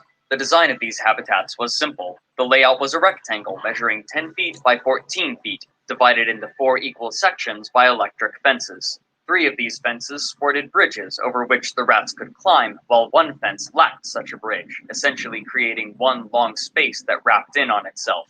Each section was equipped similarly with a food hopper, water, and nesting areas accessible by spiral staircases. But Calhoun, leveraging his experience with the rats, made special changes to encourage specific behaviors. He enticed the rats to use one of the center pens by making the spiral staircase to that pen's living spaces shorter than the others, though he admits this was a comparatively small factor. But the more insidious change was to their food supply.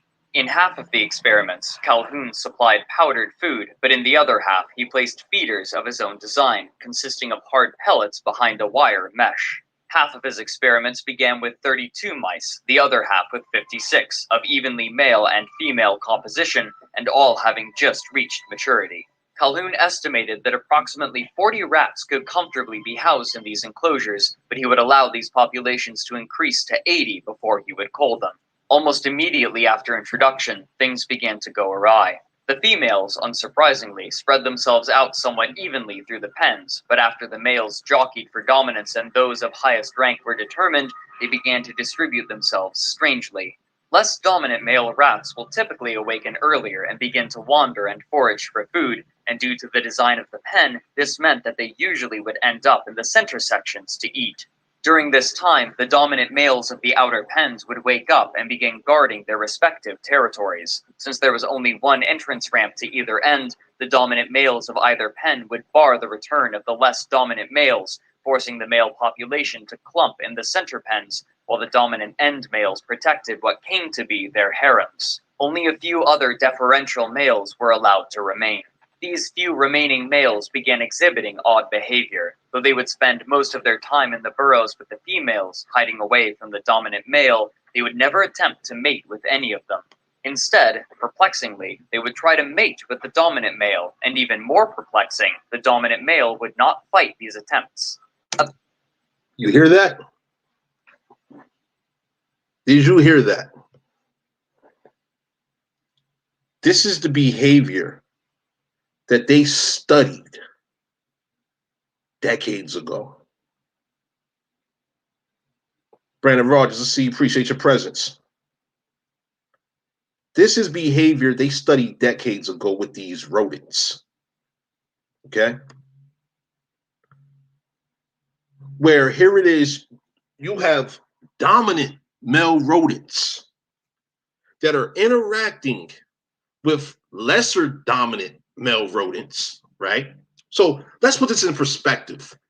You have a influential rodent that is accepting the sexual advances of less influential rodents. And what do we see? What have we seen Puff Daddy. in recent decades? That's one example.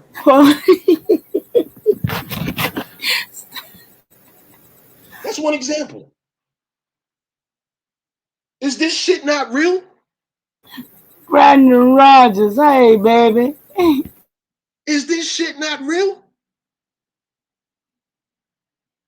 Let me get back to this video. Check out this video. It's in the chat. Check this shit out at your convenience. Once again, look outside. Recall your experiences, the shit you've seen, you've witnessed, you've heard. I've been across the country. Shit is crazy in these cities. Let's continue. Pansexual. Right. Coming up. About to hear it. Yep, let's continue. And keep in mind, y'all, rat poison has been present as well. Let's continue. And keep in mind, y'all, Pan-African's supposed to be what we've been teaching all these 20-some odd years. Remember that? Yeah, let's continue. The effect of Calhoun's special feeders was taking hold. Since procuring food was such a lengthy process at the hard food feeders, it was common for one rat to join another while in the process of feeding. By this method, the rats slowly became conditioned to eating in the company of other rats until, eventually, the rats would refuse to eat unless another rat was present. Since more rats tended to be in the center pens, this behavior meant that, over time, more and more rats made their way there, further condensing them. This heightened the proximity of an already cramped population. In the experiments with the powdered food, this effect was far less pronounced. With these factors combined, Calhoun noted what he called a behavioral sink, or an increase in pathological activity in the rats due to the stress involved in such high population density. For the females, the behavioral sink manifested in reduced capacity for nest building and young rearing. Infant rats are extremely dependent upon their mothers for nearly all things. However, under the effects of the behavioral sink, the mothers would often be interrupted in their nest building practices to engage in some other social activity. As time wore on, this led to sparser nests which could not house the young properly. If a mother decided to move her litter, she often would only move some of them or scatter them about the pen in separate locations. What's more, when female rats are ready to mate, the males can sense it, and the enclosed space meant that a female could not escape the continuous advances of the males during these periods. Even when they would enter their nests for a reprieve, they would be followed in and harrowed. These factors together resulted in an extremely high infant mortality rate, in one case reaching 96%. For the males, this manifested in different ways. The dominant males would occasionally lash out in violence against the other members of the pen, including infants, often biting and wounding their tails. Among the lower class males were three groups. The first he described as the homosexuals, which he immediately corrects as pansexuals, who would not... You see? You see? But right? Mhm. So, when they were chasing them little female rats, well, they raping them. They That's raping right. them. That's right. The Raping the rats. immediately And, corrects oh my God. That's right. Yeah, the harassment. I mean, let me tell you, in my youth, growing up in these cities, we've all seen it. In our community, absolutely. But that's my thing, what I'm saying. But this is induced behavior.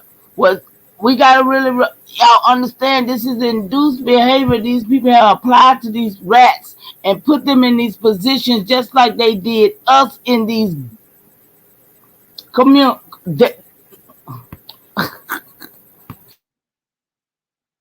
Dense populations in these heavily populated environments.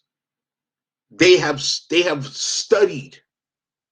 All right, so let's run it back a little bit. So we've had the Indian Removal Acts, we've had the Indian Relocation Acts, where here it is, our elders, our people were directed from spaces, land environments.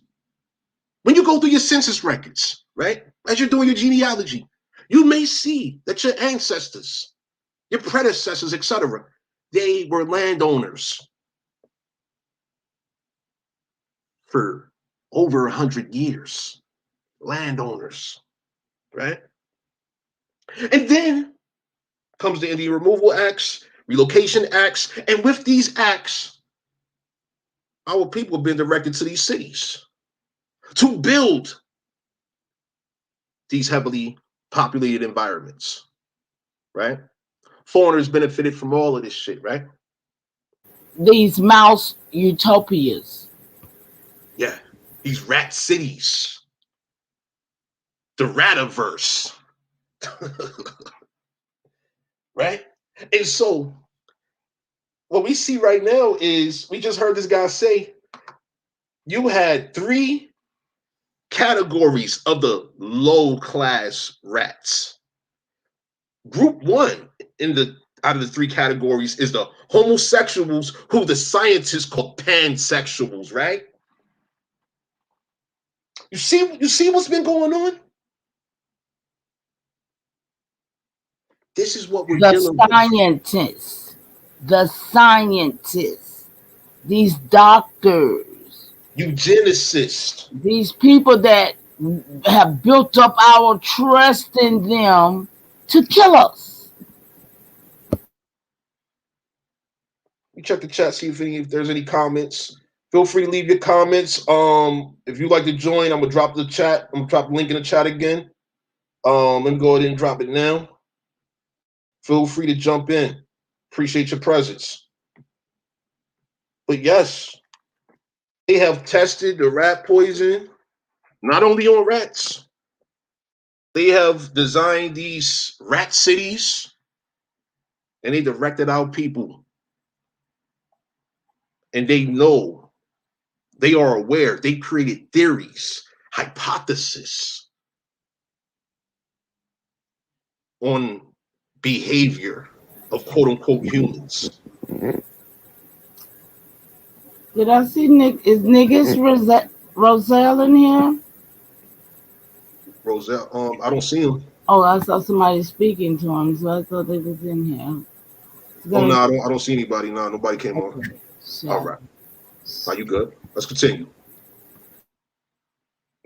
Sexuals who would not compete for status but would often attempt to mate with any other rat, regardless of gender or age. Much like in the end pens, these advances went unchallenged. The second group he described as somnambulists, who moved slowly through the pen without interacting with other individuals in any fashion, and the other rats, in turn, ignored them, except in rare circumstances. These rats, externally, he described as fat, sleek, and healthy looking.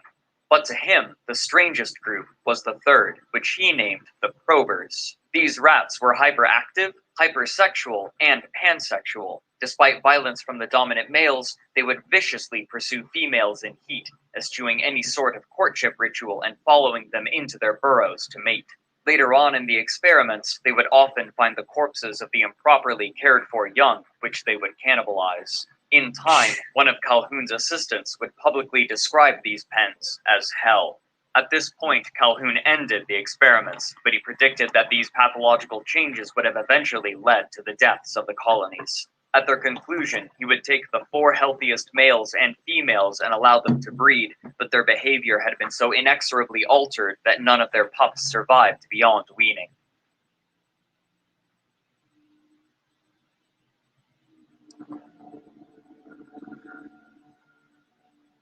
This short article enraptured its US audience, and the effects on both the scientific world and popular culture were immediate. People began to relate Calhoun's rat experiments to modern city life, and in an era where fear of social deviance was reaching an extreme high, it was largely seen as a reflection of the current time and where society could be heading, egged on by Calhoun's provocative language and allegorical design of his test environment, made to look like a city. Population density quickly became a common topic. Psychologist Carl Rogers, in his work Some Social Issues Which Concern Me, stated that, quote, "The resemblance to human behavior is frightening. In humans, we see poor family relationships, the lack of caring, the complete alienation, the magnetic attraction of overcrowding, the lack of involvement which is so great that it permits people to watch a long, drawn-out murder without so much as calling the police. Perhaps all city dwellers are inhabitants of a behavioral sink." Yeah. This is why I wanted to show this video here. This is why I wanted to show this video. Jerwade Lloyd, appreciate your presence. That's right. That's right. This shit filthy. There's some wicked, diabolical shit that has been done, and it is still happening. It's present. My people's out in LA, people's down in Georgia, people's in New York, people's in Chicago, people's in the South, across the country. They telling me what's going on in these major cities. I don't live in a city no more. I go to the city to handle business, things of this nature. But as far as living, it's not living in the city. That's not living. I like to see deers. I like to see squirrels. I like to see rabbits. I like to see nature. I like fresh air. I don't like heavily populated environments where random shit be going on. Because the shit going on right now has been designed. We got people that's promoting unity. They want to call people divisive and this, that, and the other. Whoa, whoa, whoa. This shit has been designed. Yeah, Mama Chief's back. Yeah, Ma, you back. So yeah, they designed all of this shit. They have created the division.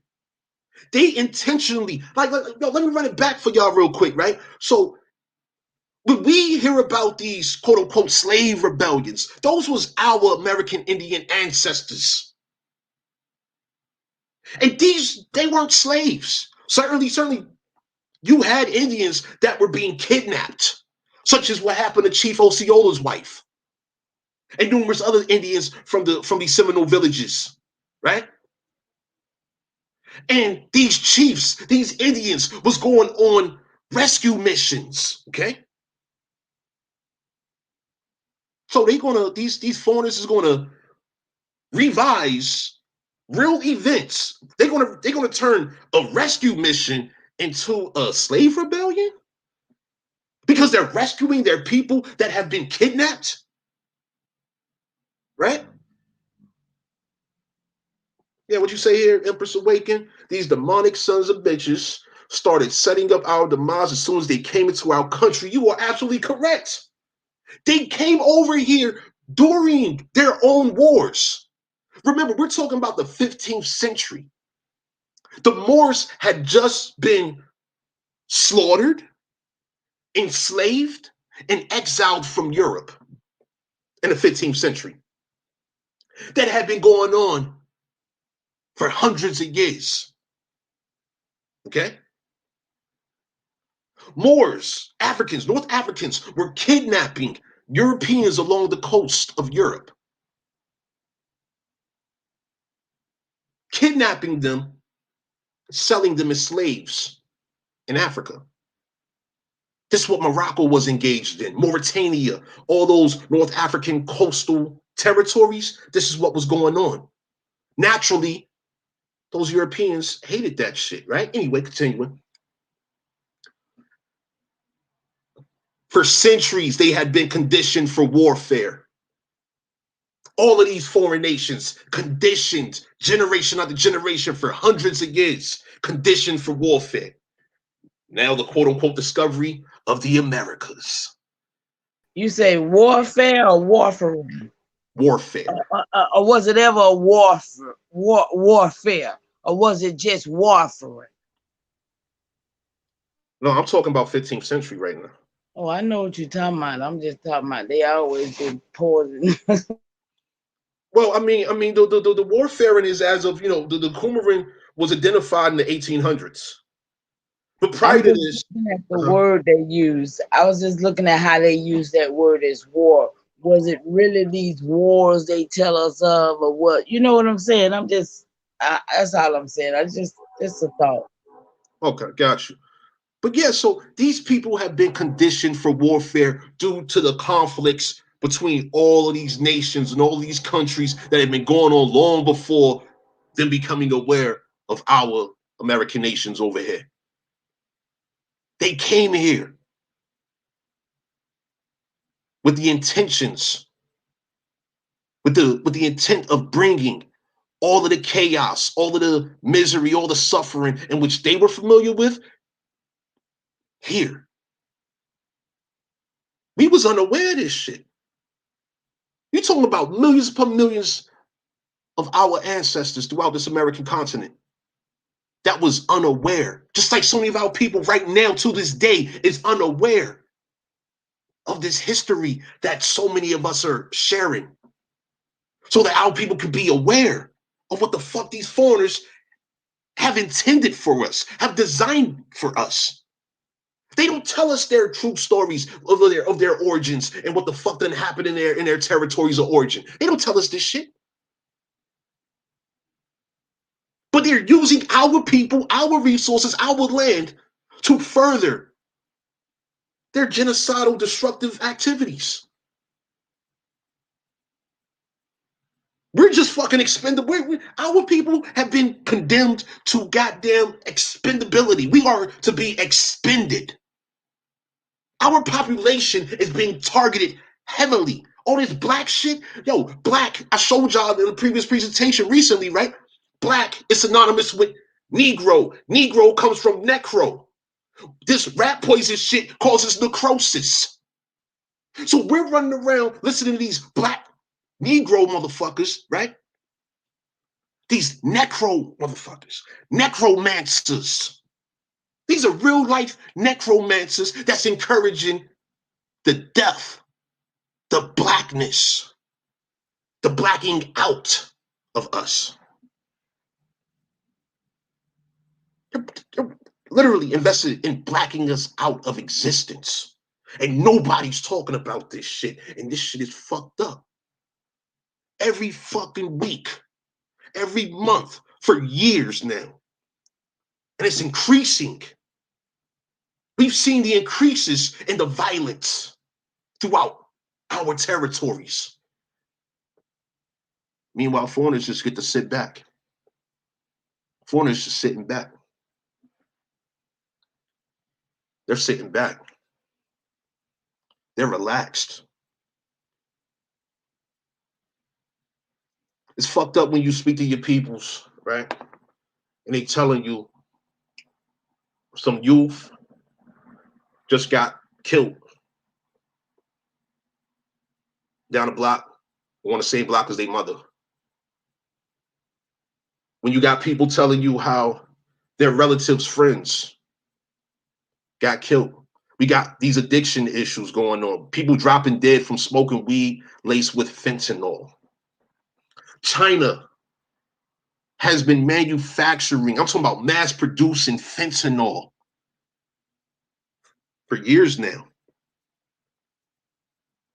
And the border is wide open. Sending it to Mexico, and then from Mexico, hits mainland North America. People dropping like flies due to this shit. People were dropping fucking dead. That's just fentanyl. Yo, these motherfuckers been putting goddamn crystal meth in marijuana. So one of the peoples out of Oklahoma told me a few years ago when I did a presentation on this subject matter, right? How dispensaries, a couple medical marijuana dispensaries in Oklahoma, all right, were shut down because they was lacing the medical marijuana with motherfucking crystal methamphetamine. I don't know if a lot of people know or seen what the fuck type of harm that shit causes. You talking about people losing their fucking minds as well as their body literally decaying. And this shit is cheaper than fucking crack. This shit is cheaper than crack, and this shit is fucking harmful as fuck. And nobody's talking about it. The violence that we see going on with the youth. What type of substances have they been exposed to? The same way back in the 80s and 90s, the 70s, the 60s, the 50s, the 40s, where heroin was present back in the day. You know the dude, Wallace Fard Muhammad, right? Yo, he was incarcerated back in the 1920s for heroin sales, working with a Chinese immigrant over there in California. This shit's in FBI reports.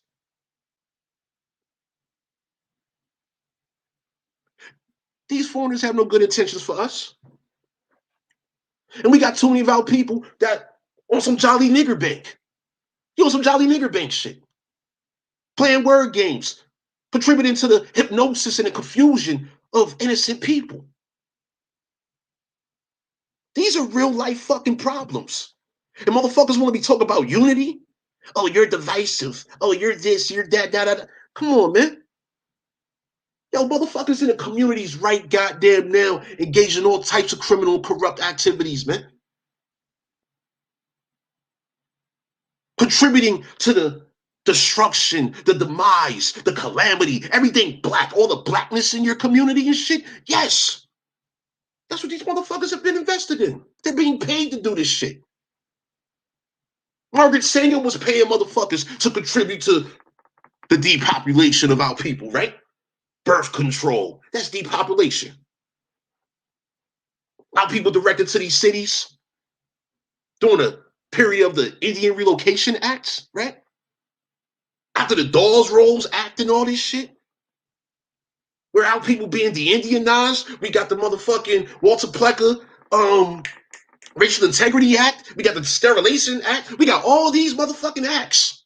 All these foreigners coming in with their legislation and shit against us. Working diligently, investing, paying people, hiring motherfuckers, training Negroes, these Moors. Real life bloodline Moors, descendants of these motherfuckers. Real life bloodline descendants of Moors that were converted into Christians, therefore they became Moriscos, and now these motherfuckers been trained in Christianity and all that good shit, and now these motherfuckers, the goddamn preacher, pastor, reverend motherfuckers that's telling your ancestors to be obedient to their God, to give their resources to the church and all this type crazy shit, and we see, oh, quote unquote, black wealth has decreased, and whose wealth has increased. We observe the level of consumerism right fucking now. Yo, I'm in a goddamn store the other day, getting some coffee. I see young American female. I can identify that she's a female. I can just, naturally, I can see. But shorty had these big ass eyelashes. Yo, shit hit my mind. I'm like, damn. Shorty don't even know. That shit is right. That shit right there is fucking tranny culture. What we seeing about these rats? Yeah. We get to see these scientist designs, schemes, what was funded for them to do. We get to see this shit play out in front of our very eyes. Can I chime in on the eyelash? Of course, go for it. The eyelashes, first of all, are glued to your eye. That's foolish. But then, like you say, trainee, wherever they came from the prostitute, they call them eye washes, like to keep stuff from being in their eyes. Okay, that shit go way back from prostitute days. So all these women want to walk around here with false hair and false eyes and false booties and stuff. It's sad because nobody wants to embrace what they have and love themselves for who they is, because they want to kill themselves with the products, and it's evident they have been poisoned. Absolutely. I mean, yo, it's shameful, yo. Like I mean, I grew up in the '80s and all of that, and seeing, like, remembering how our American women look from then, their appearance, their natural appearance, and then seeing from the '80s to right now, shit is crazy. Shit is real fucking crazy. And seeing the fact that, oh, this shit's scheduled to get worse. Planned Parenthood is still getting big fucking money. Yo, And so is WARF. yeah. So it's the companies that's making this poison. Yeah, they own fucking patents on this rat poison shit. They got patents on that shit. So they getting paid. We're talking about serious royalties. And all cologne company, all this shit. They just everybody getting rich at our expense. That's just it. Ain't no way around it. Ain't no way to even negate that. That shit is for real. And they've been doing it ever since they've been here. Yeah. Moors, pale skins, pink toes, whatever they want to call themselves. They are intruders and they are invaders, and they are definitely immigrants, and they're not American. They're United States citizens. That's right. That's what needs to be clear. People got United States and America as the same. No, we are American. Y'all United States citizens. That's right. And that needs to be very well cleared up. See? This shit is wrong. This shit is wrong. Yeah, Maybelline, Revlon, MAC. Yeah, these corporations is fucked up. They profiting off the sabotage of our people. Yo, I ran a search a few weeks ago. I think I showed some of this in my last presentation, where the Avon ads. Some of y'all seen that How to Sell the Negro documentary, right? It's about 20 minutes long, right? Absolutely. How here it is in, what was that, 1959, was it? I think the date was. How here it is, you got these foreign corporations. They're like, yo, these Negroes got billions of dollars. Think about that. Think about that real quick. The quote unquote Negroes, our ancestors collectively, back in the 1950s and prior, had billions of dollars, right? But you never saw nobody dark as me.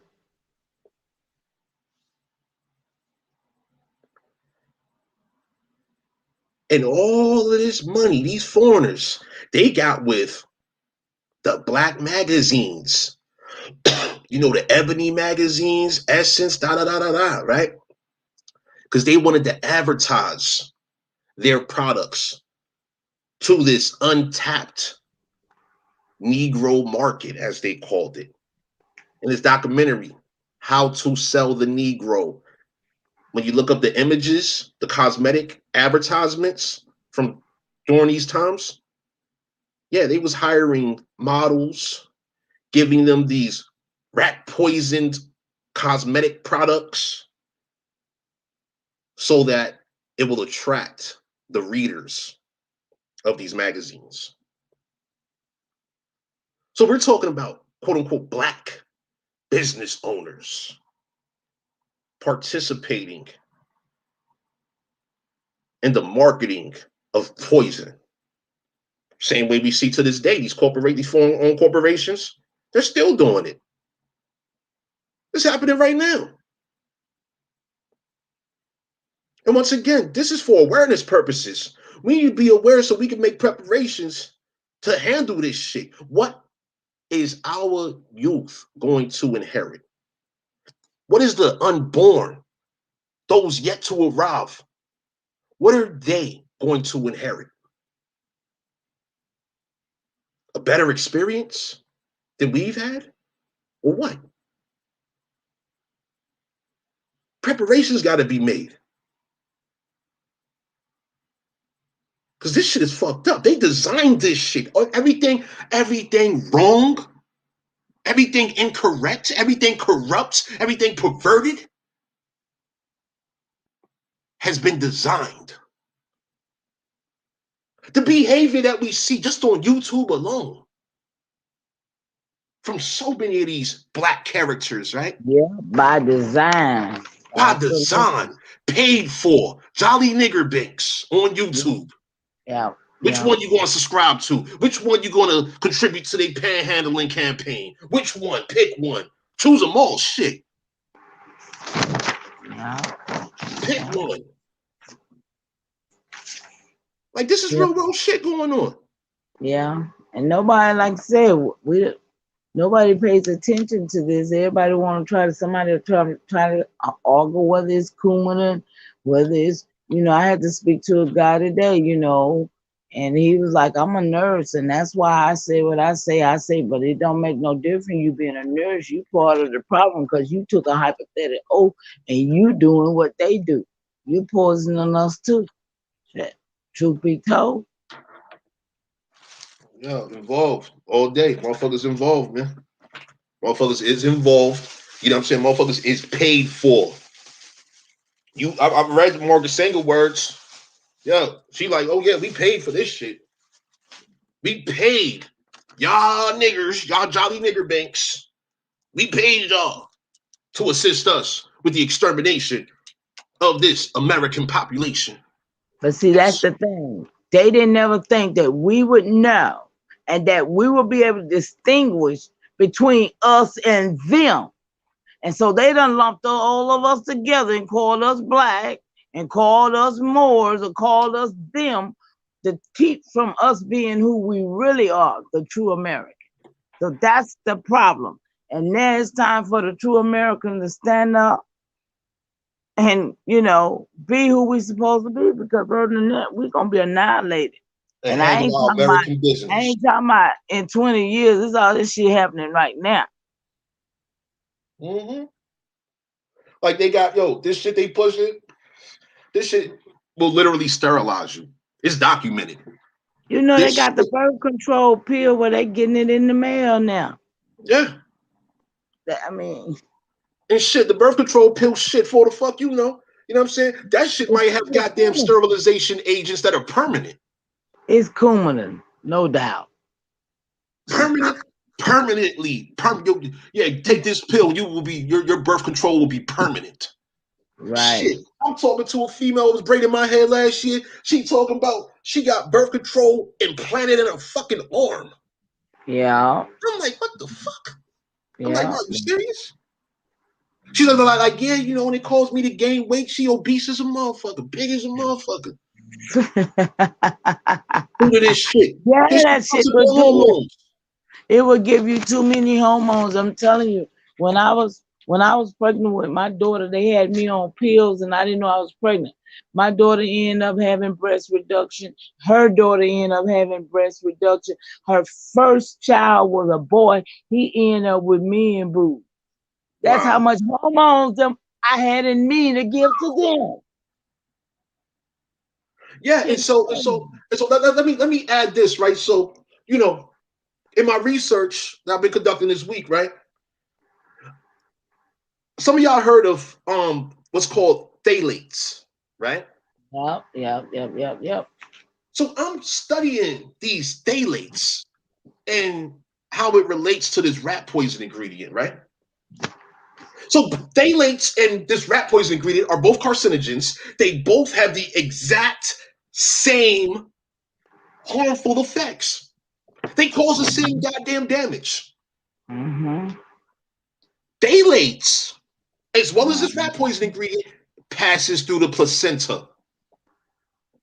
Mm-hmm. We're talking about hormone disruptors, natural hormone disruptors, in addition to the fact this rat poison ingredient, it causes cellular death. Right. Via, Right. like through the placenta, right? This unborn baby is receiving this rat poison. Yeah. Going on for decades. Yeah. And then, if the baby's born, all types of malformations. You know, everything listed on the stopthegenocide.us website. That shit is real. Next to that, if the baby isn't born, well, guess who's there to collect that genetic material to sell it? Yeah. And profit so they can continue happily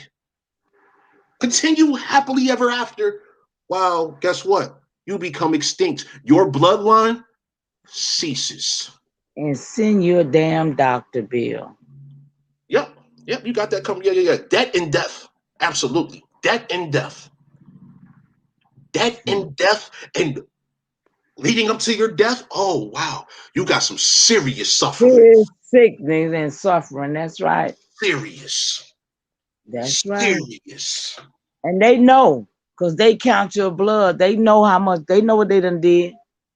They can look at your blood and tell what you got and what you got going on. They're able to determine your goddamn lifespan. Exactly. How long you're going to live. How long, yeah. They got this shit documented within the past 80 goddamn years alone. Don't forget, Tone, too.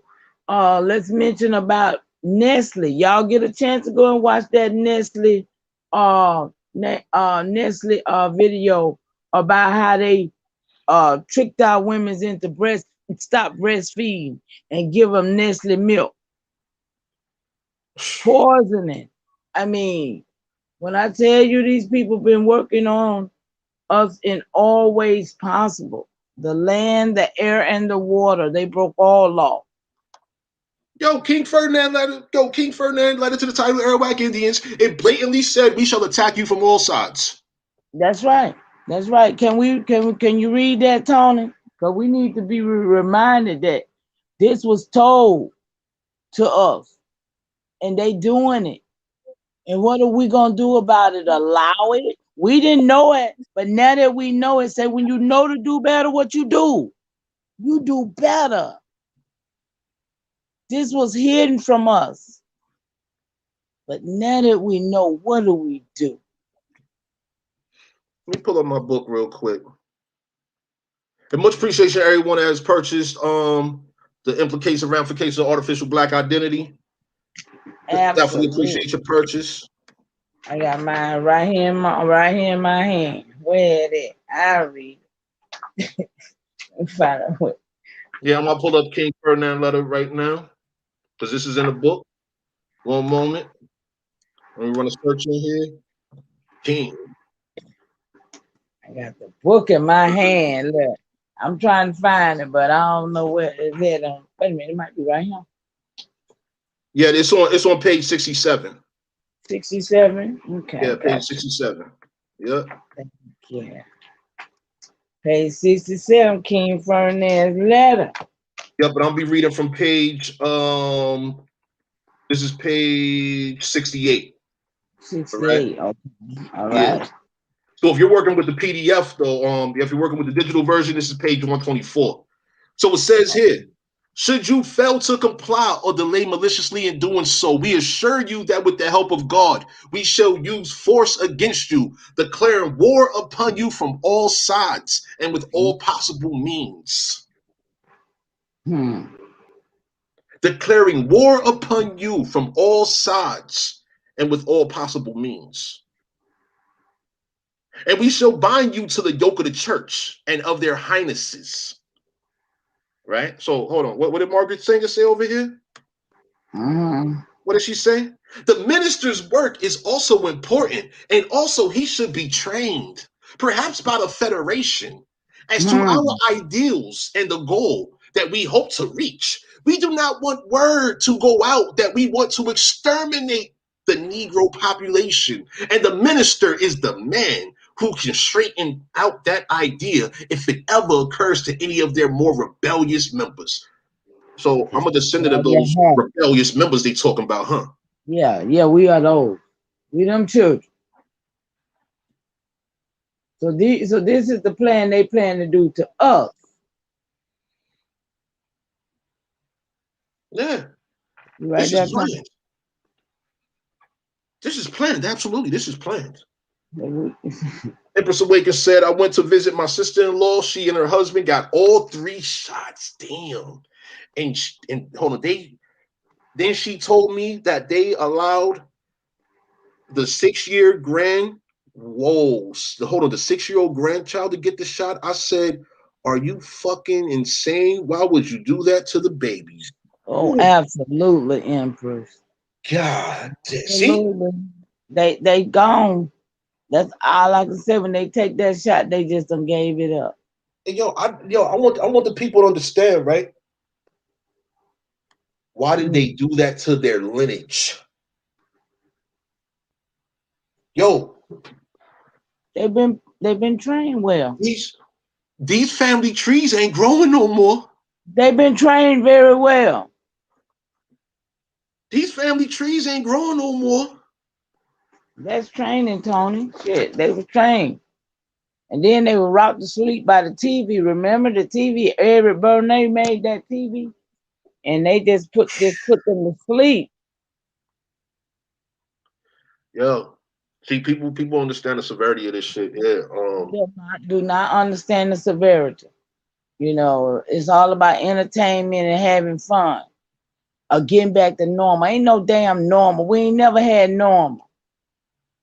I've always felt something was wrong and out of place with the way things are. Yeah, and I know a lot of have too, because certainly Empress Awaken has. I can tell. Mm-hmm. Let me tell you. You know that movie, that old Bruce Willis movie.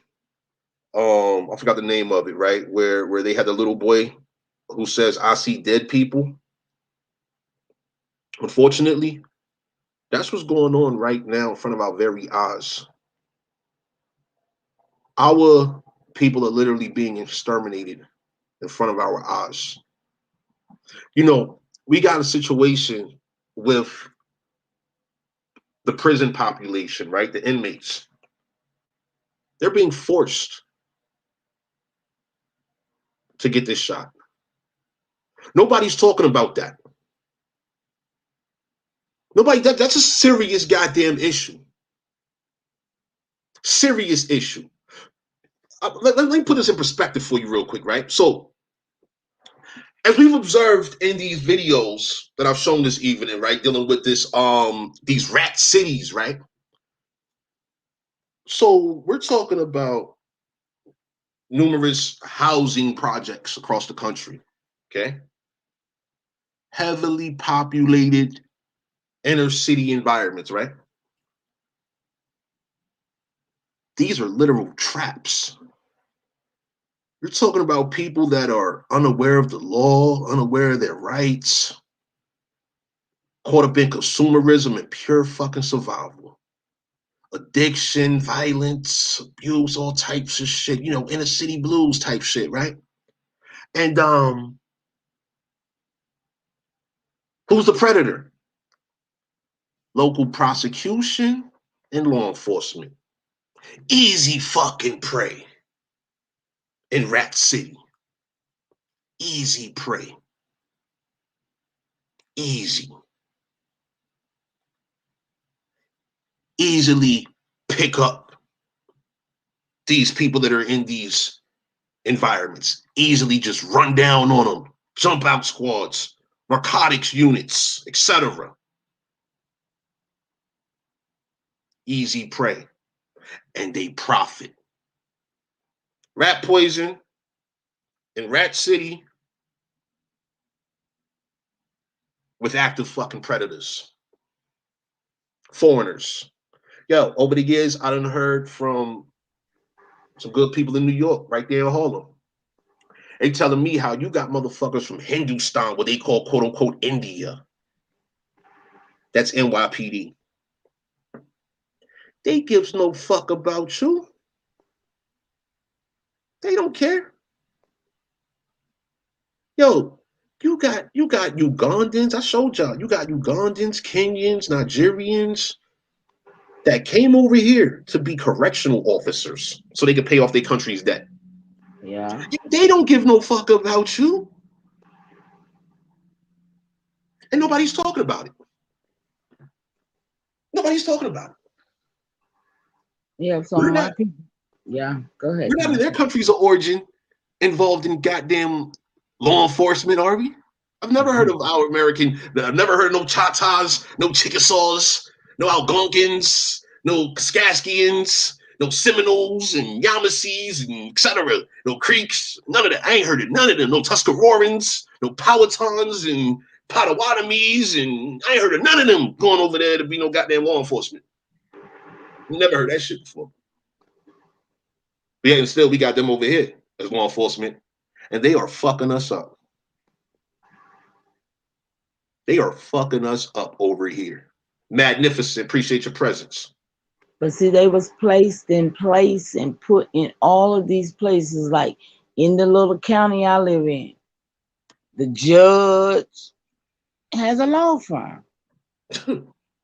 His family works in the county courthouse, the police departments. They on the police force. Don't nobody look like us running up down in these little country towns. These pale skins are running our shit. And they are holding it down from us doing what we need to do. And they've been put in place for a long time, though, since ever they got here, to be put in place by them Moors, those camouflage who really running this shit, because them black nobility is still running this shit, I believe, in my heart of heart. And they doing this together, because they came together. Bloodlines. Yeah, they came together. That bloodline of them 10 nations that came against us, they all Asian-added black men or Asian-added white men or whatever they want to call themselves. They came against us. Literally. Empress Awaken says, sister, I've been new. Something wasn't right since I was a young child. I would have dreams and tell my mom things on the TV was real, and my mom agreed with me. No foreigner gives a fuck about us. That's right, sis. That's right, sis. That's right. We got to do this for ourselves. My bad. I'm waiting for you. Jump on the panel, sis. Come on. We can hear from you. Yeah, let me drop the link in the chat too for anybody that want to join. I mean, this is my first time back online in a long time, you guys. So y'all make me feel welcome. And I appreciate being here. I hope my words are reaching someone, because that's the only purpose that we got to rise. We got to rise up. And we got to do our own business. That's right. That's right. Hold on, stream. You're talking about some issue with the internet connection. Hold on, let me see. Yeah, my internet's still running good. Yeah, we straight. So yeah, let's put this in perspective.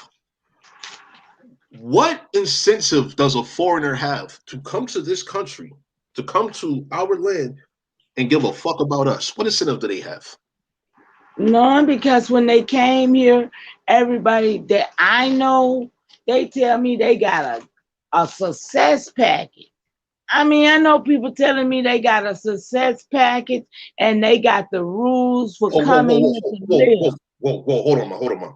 You just said something very interesting there. Did you just say a success package?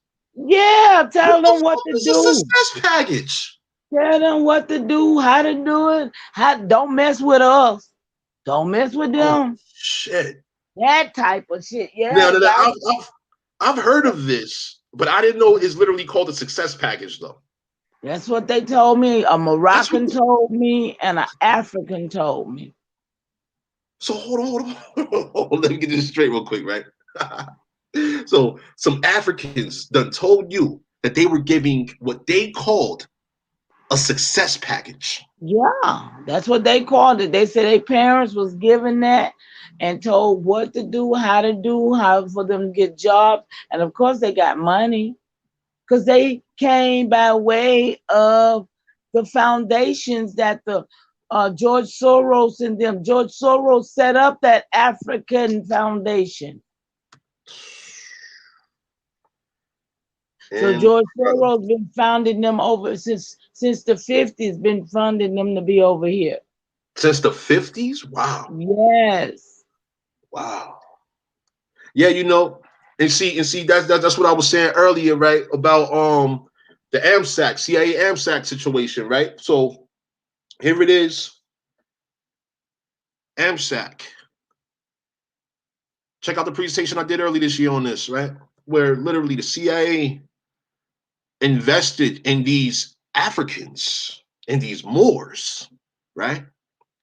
To promote African culture, to fabricate anthropology, archaeology, and ethnographic research, to fabricate, to create, manufacture the lies, such as what's the name of that book? These random black fanatics would always mention to me.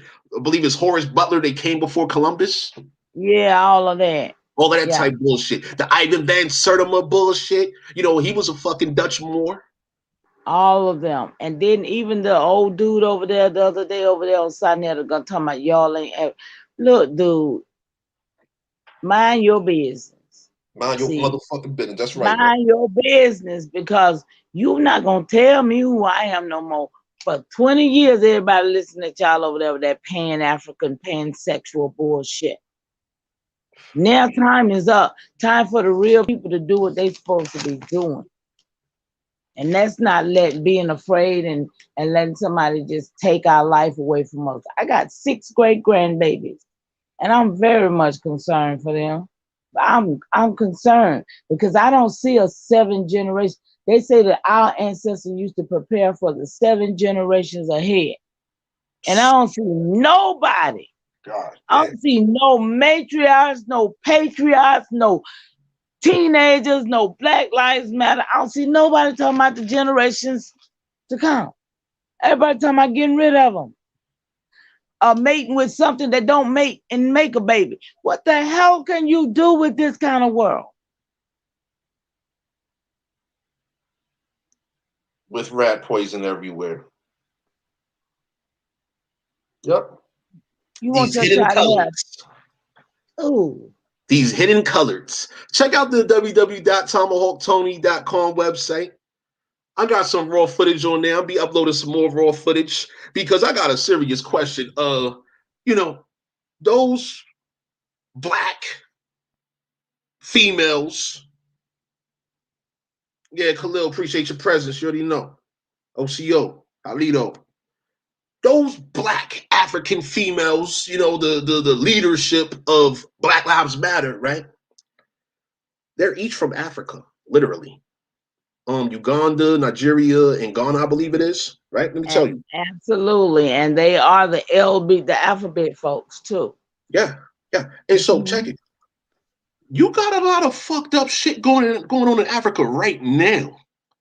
Throughout this whole I'm talking about entire massacres of villages is going on over there. Absolutely. African violence out this motherfucker. And they doing it over here too, them that's over here. Oh yeah. Oh yeah, Africans killing the shit out of each other over here too. Yep. Hell yeah. They killing our people too, remember that? They involved in that too. Yep. Yeah. Been doing it though. Been doing it. Khalil, I saw you jump up high. Yeah, been doing it. Still doing it.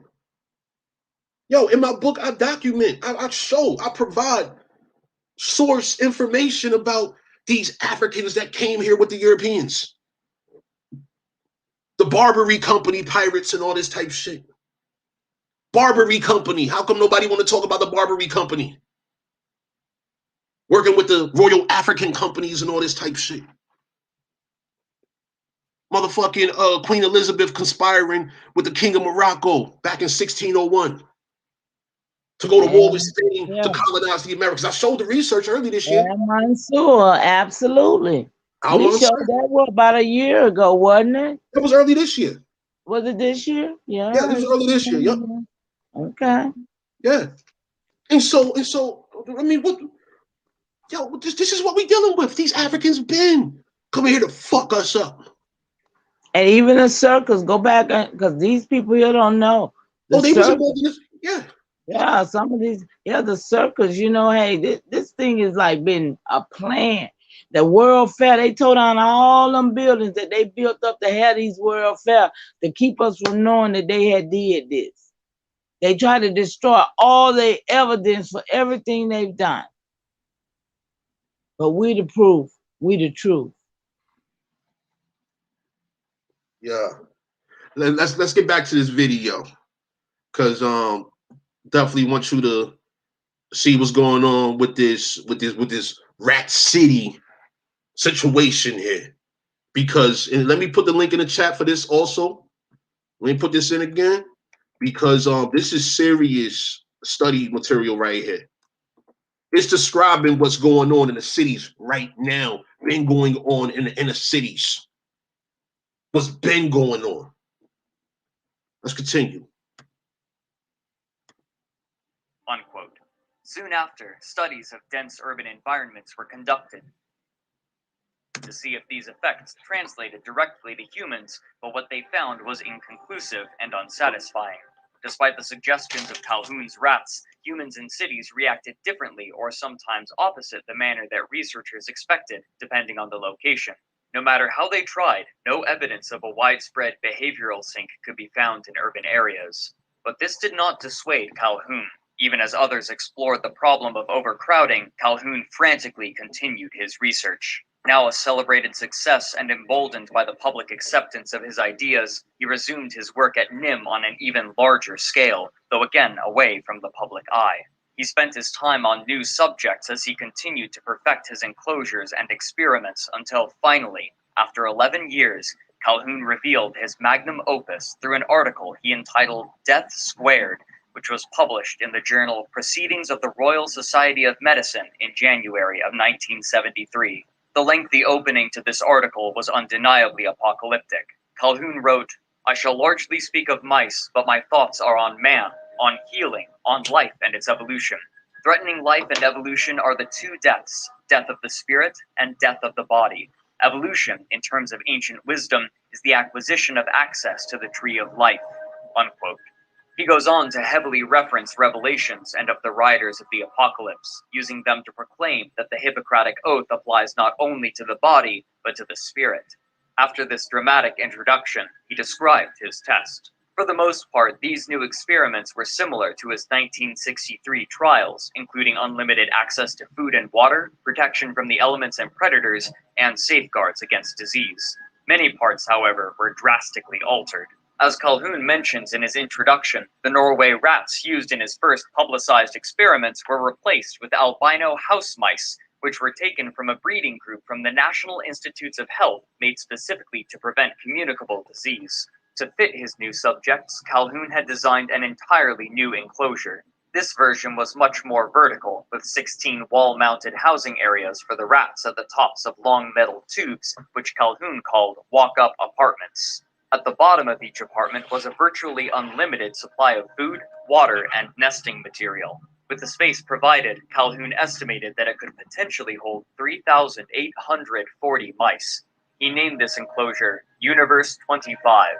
Calhoun's methods also had changed. Rather than instituting population controls, he would interfere far less. His plan was to place 8 mice in the enclosure, 4 male and 4 female, and simply watch and wait. Calhoun observed 4 distinct phases in the ensuing experiment. Phase A was predictable, constituting the time period before the first new mice were born, which ended up being 104 days. For the mice, these days were, quote, marked by considerable social turmoil.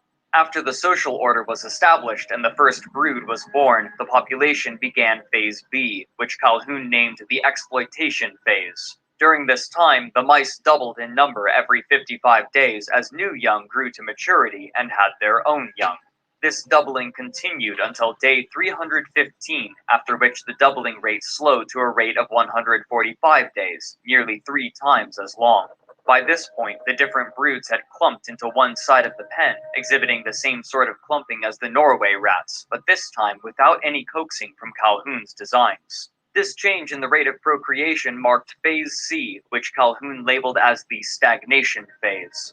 This is when the most notable events occurred, and they eerily mirrored Calhoun's rat experiments. In a natural setting, those mice which find no social niche will leave the colony, but in this experiment, emigration was impossible, and so those forced to remain withdrew from society. These dejected males formed a large pool in the center of the enclosure. They quickly became characterized by both their inactivity and their many scars and wounds. Occasionally, they would grow agitated and attack one another, and with nowhere to retreat, the recipient of these attacks would simply lay still and endure the assault. Person might just came in. Yeah, Mama Chief, you back? Yeah, Khalil, I see you. Colonization Act, yep. Yeah, hey, Mom, continue with the video, though. It's almost over.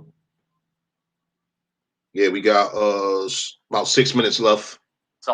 The outcast females, rather than joining them, would retreat to the highest apartments and live quietly among one another. It was during this time that the behavioral sink manifested, with mice gathering around specific food hoppers in large numbers, while others remained almost entirely untouched, showing how, again, the need for social interaction had become so intertwined with the need for food that the former had overtaken the latter. The males who had won the initial fights also were placed under extreme stress. As more and more mice reached maturity from within and without, the leaders of the social groups continually had to patrol and defend their territory. Eventually, they reached the point of exhaustion and could not defend the females within their group. These females were therefore forced to defend the nest themselves, even when nursing their young, leading to generalized aggressive behavior. This aggression would inevitably be misdirected onto their young, who would be wounded by their mothers and forced to leave the nest before they were finished weaning. Much like the rats, the mother mice would also forget some of their young when moving from one nesting site to another.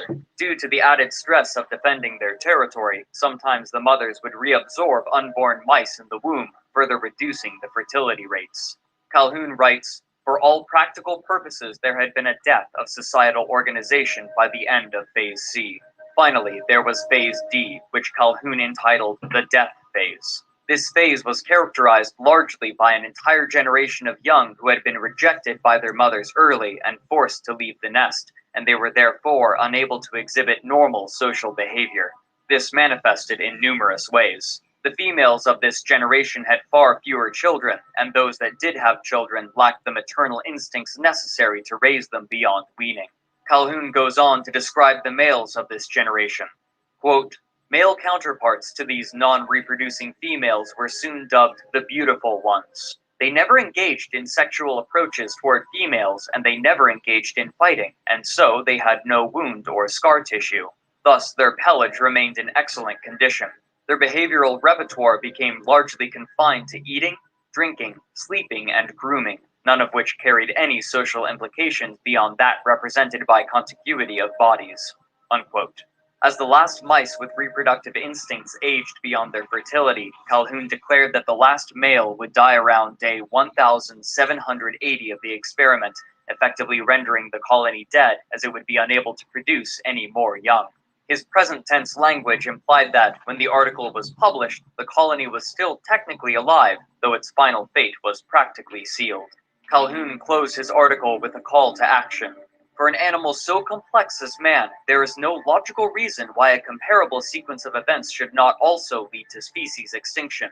If opportunities for role fulfillment fall far short of the demand by those capable of filling roles and having expectancies to do so, only violence and disruption of social organization can follow. Individuals born under these circumstances will be so out of touch with reality as to be incapable even of alienation. Their most complex behaviors will become fragmented. Acquisition, creation, and utilization of ideas appropriate for life in a post-industrial, cultural, conceptual, technological society will have been blocked." Just as biological generativity in the mouse involves this species' most complex behaviors, so does ideational generativity for man. Loss of these respective complex behaviors means death of the species.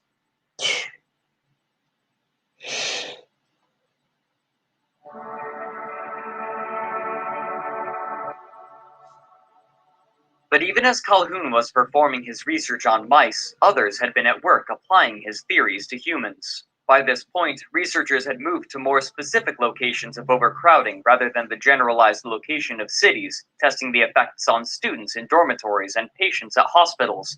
But the most fruitful example they discovered was in prisons. Paul Paulus from the University of Texas wrote that prisons were the perfect place for this sort of study, describing the social interaction between inmates as intense, prolonged, inescapable, and realistic. The prison and the study also offer the closest analog to Calhoun's rat experiments, since the prisoners could not escape the company of others, even in their communal cells. There, they found connections between over-socialization and suicide, violence, psychopathy, and stress. After such studies, environmental psychologists began to discover the problem. They identified two different kinds of density: physical density and social density. Physical density was the amount of space per person, while social density was the number of individuals occupying a space. They found that social density was the much more important factor, as individuals in high social density were unable to control their interactions with others. Based on this research, human environments could be designed to at least partially mitigate these issues, allowing those living within them the privacy they needed to maintain healthy social interaction. Outside of scientific discourse, Calhoun's rhetoric has maintained its strength through the years, with different groups of all political persuasions bending his results to support their views on social degradation, however they may define it. Among more scholarly sources, Calhoun has been both lauded and criticized for his work.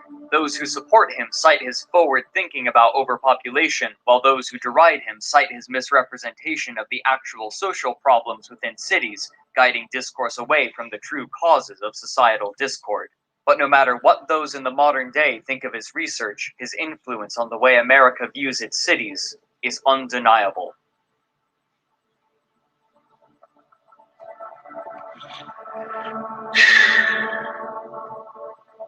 Yeah.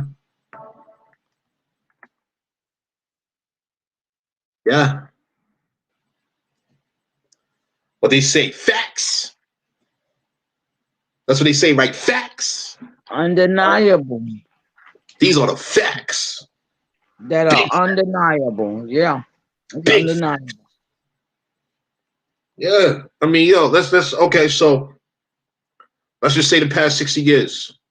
Rat poison, rat cities, addiction, corruption, political, social, corporate, organizational, etc., religious, everything these foreigners done brought over here, right? Okay. With the addition of our people, mothers and fathers, those that didn't even become mothers and fathers, young men and women being incarcerated. Those that return, well, they've been experimented on, haven't they? We just heard it. I just mentioned to y'all a moment ago.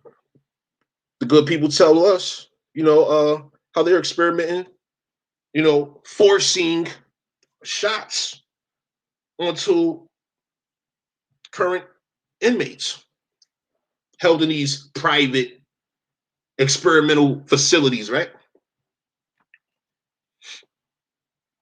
Foreigners profited tremendously, not giving a fuck.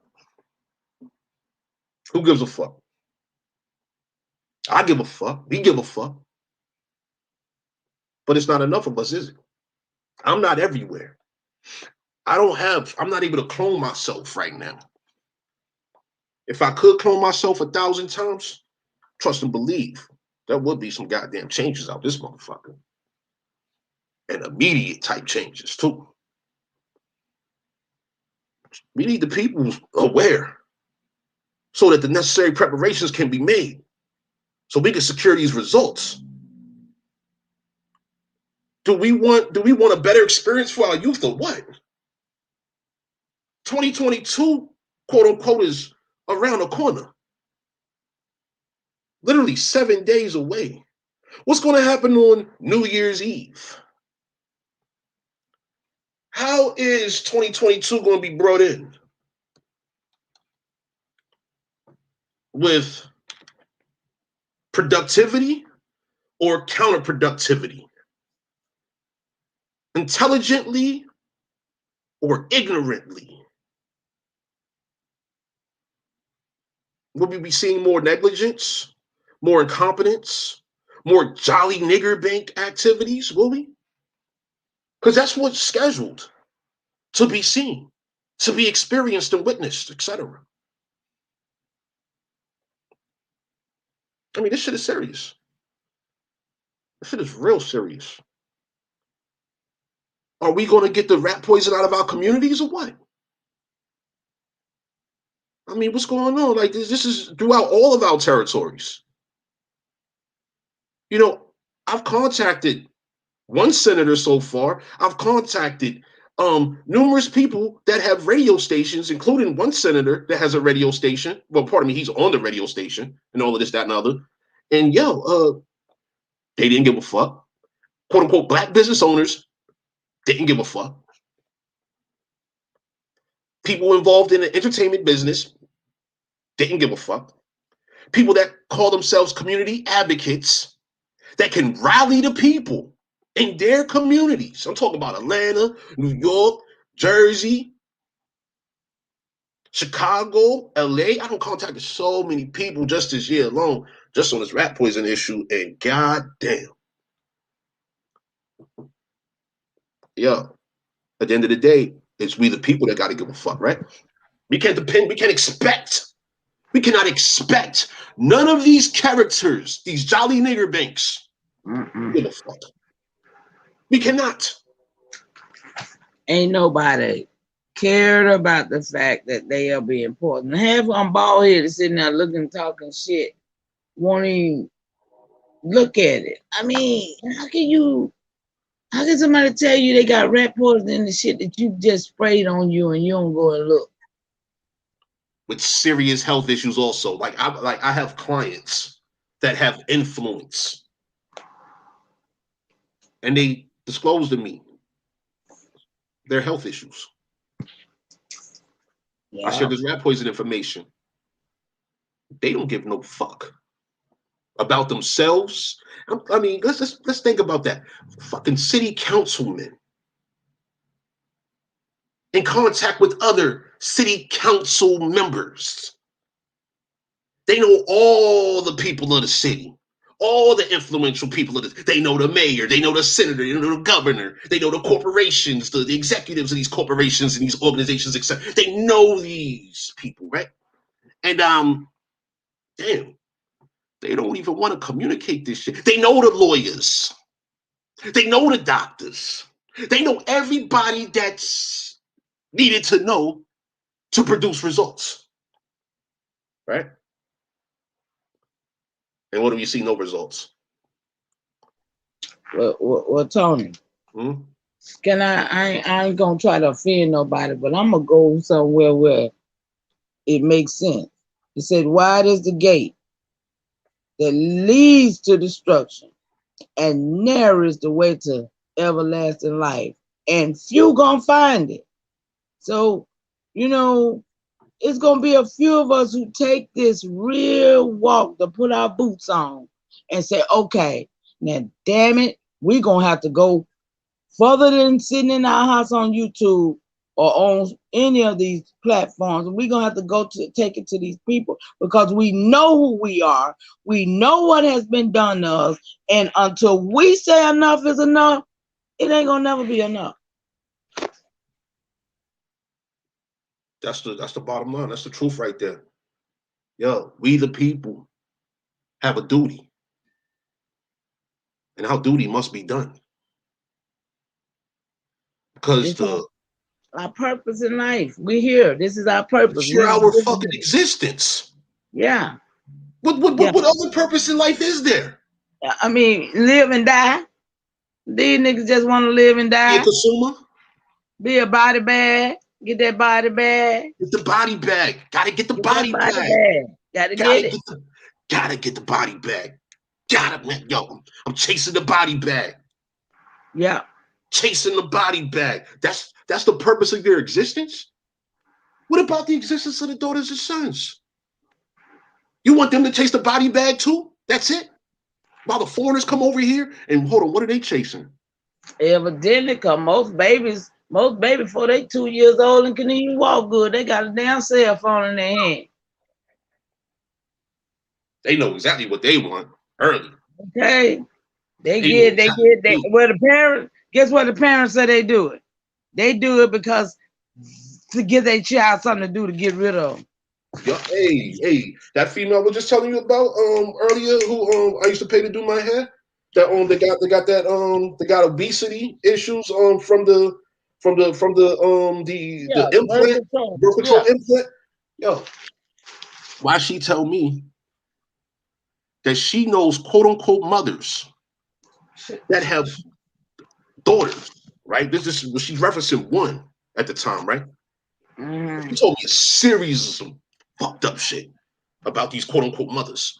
How this quote unquote mother has a daughter that if this daughter, who's like, I think she said the baby was like maybe between 3 and 5 years old, maybe I can't recall. If this baby does not have an iPhone in their hand, occupying their attention, right? It's gonna have a fit. The baby is this baby is hitting his head on a motherfucking wall. See, that's ridiculous. This is I'm getting my hair braided hearing this shit. I'm like, what the fuck? Like you said, that that's some daggone terror-targeting shit. That's straight up terror-targeting now. Baby gonna bang his head. No, that hurt. Don't that hurt? Yo, hold on. Let's put this in perspective with this rat video, this Rat City video we just watched. Okay. So they're talking about the mothers, the mother rats are abandoning the baby. Oh boy. Yeah. What I just described right here about a quote unquote mother. Same thing happening in our communities. Giving like if the mother has abandoned the baby to the point where the baby, if it doesn't have an iPhone, is going to cause harm to itself. Like, what the fuck type shit is that? Right, because it don't know nothing else but the damn iPhone give it more love than the mama do. Coach, that's crazy. iPhone give it more attention, give it more love. It play, got colors. It's more happy with that than it is with mama. God damn. That's a damn shame. But it's a reality and it's a fact. I mean, I seen these women take and give baby damn what's that stuff? Melatonin. They got some they got some damn sleepish, some little gel. Yeah, they make everything in a little jelly thing for the children at port. Because it's all port. And they give it to the children, talking about put them to sleep, make them tie them down with some melatonin. I say, God damn, do you know what you're doing? Yeah, and you know, we got people talking about their toxic relationships. Yeah. And they're not talking about the toxic ingredients, this rat poison that they're consuming and what they metabolize before they even arrived as an infant. These are real world issues that are very active, and it's very profitable for these foreigners. Absolutely profitable. When we study just the past 400 years of colonization, when we really take a look at these past 400 years, our population has been decreasing. The foreign population has been increasing. As the foreign population will die, more foreigners are being brought in. Right. I really need you to understand. That's right. These dynamics here. Look, I did a presentation a few years back on transportation immigration statistics. You all that's listening may want to look at that shit for yourselves. Look into the immigration transportation statistics. Observe it decade after decade leading up to 2022. Just look at it. And then look outside and observe what you see in your community. You know who your people are, and you know who their people are, right? And once again, recall that statistical data. Yo, the peoples from LA, they say they're going to be on Monday, right? Let me tell you, you're going to hear some shit. I'm not even going to say it right now. The shit I was just told last night. But yo, we got some shit coming. If we don't make certain preparations, because the shit's already here, to be honest with you, shit's already here, but certain things have not manifested on a major national scale. But I'm gonna share this to you real quick, right? So I did a presentation on Samuel P. Scott book, Moorish influence in medieval Europe, right? All the shit the Moors was doing. Let me tell you, when those Europeans declared war on those Moors, people may want to study that shit, because what happened then, what they did then, now we talking about all these foreign nations that are present right fucking here. They got a background in relentless, ruthless warfare, wicked shit, right? Everything wicked, imaginable and unimaginable. Because this Planned Parenthood shit that's been going on with profit from selling castrated women's and castrated women's organs and the fetus organs and all of this type shit. That shit is wicked. But yo, check this shit. Yo, when you see what the foreigners did and have done and are still doing in their countries right now, when you see that shit happening in this American continent, everywhere, it's gonna be too fucking late. It's gonna be too goddamn late at that point. And we are headed there fast as fuck. Yo, while our people ODing and shit off of goddamn fentanyl and meth and partying and playing, motherfuckers shooting each other in goddamn movie theaters over movie theater seats and shit, right? These foreigners is training. Been training. Shouts to Skyhead. Yo, we tell you, people better get their priorities lined up. What's up, cousin? People better get their priorities together. Because, like, yo, these foreigners is not fucking playing. They are not playing. I'm about to conclude. Appreciate y'all time and y'all presence. I'm waiting for Mama Chief to come back. You know, once again, this shit has all been designed. The Negro Project designed. Check out the previous presentation on this Rat Poison shot. I did a series of them within the past month. I encourage you to listen. Conduct your own research. You know, make yourselves aware. Make your make your preparations. Yeah, man, you back? Yeah, I'm about to close out. Yeah. Yeah. I just wanted to say that, you know, get with your people and try your best to make them understand that it's about preserving your lineage. It's about preserving what you know, because that's the only thing gonna go. The rest of all this bull crap they got us going into, y'all, we just gotta preserve ourselves. That's the main thing right now. We gotta get with people who got land, get our land or do something and start growing our food, start, you know, doing the things that we used to know how to do, but instinctively we still do. So I just encourage everybody to just, you know, get with your folks who want to do, because half of our people done took the vaccine. I'm alone, so I know how it is. My cousin right there, so I know I got somewhere to go, you know. But I'm just saying, my real family lineage, they done took it too.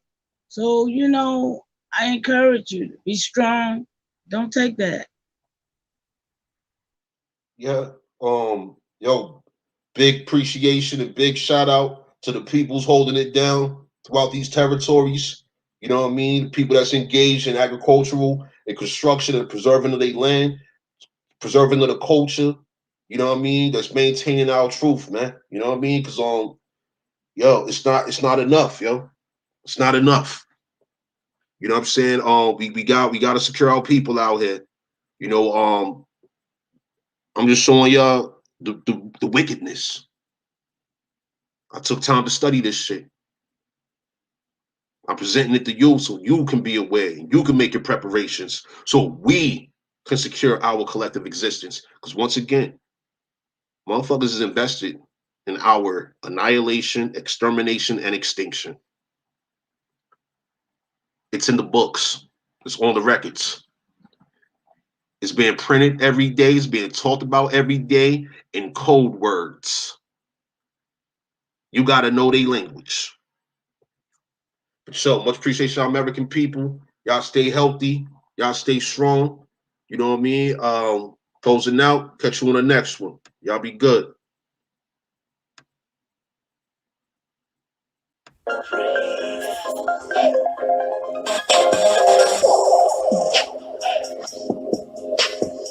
True culture.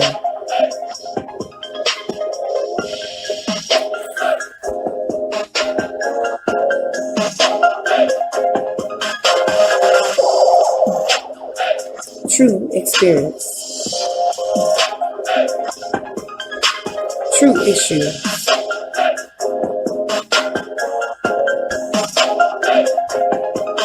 True news. True stories.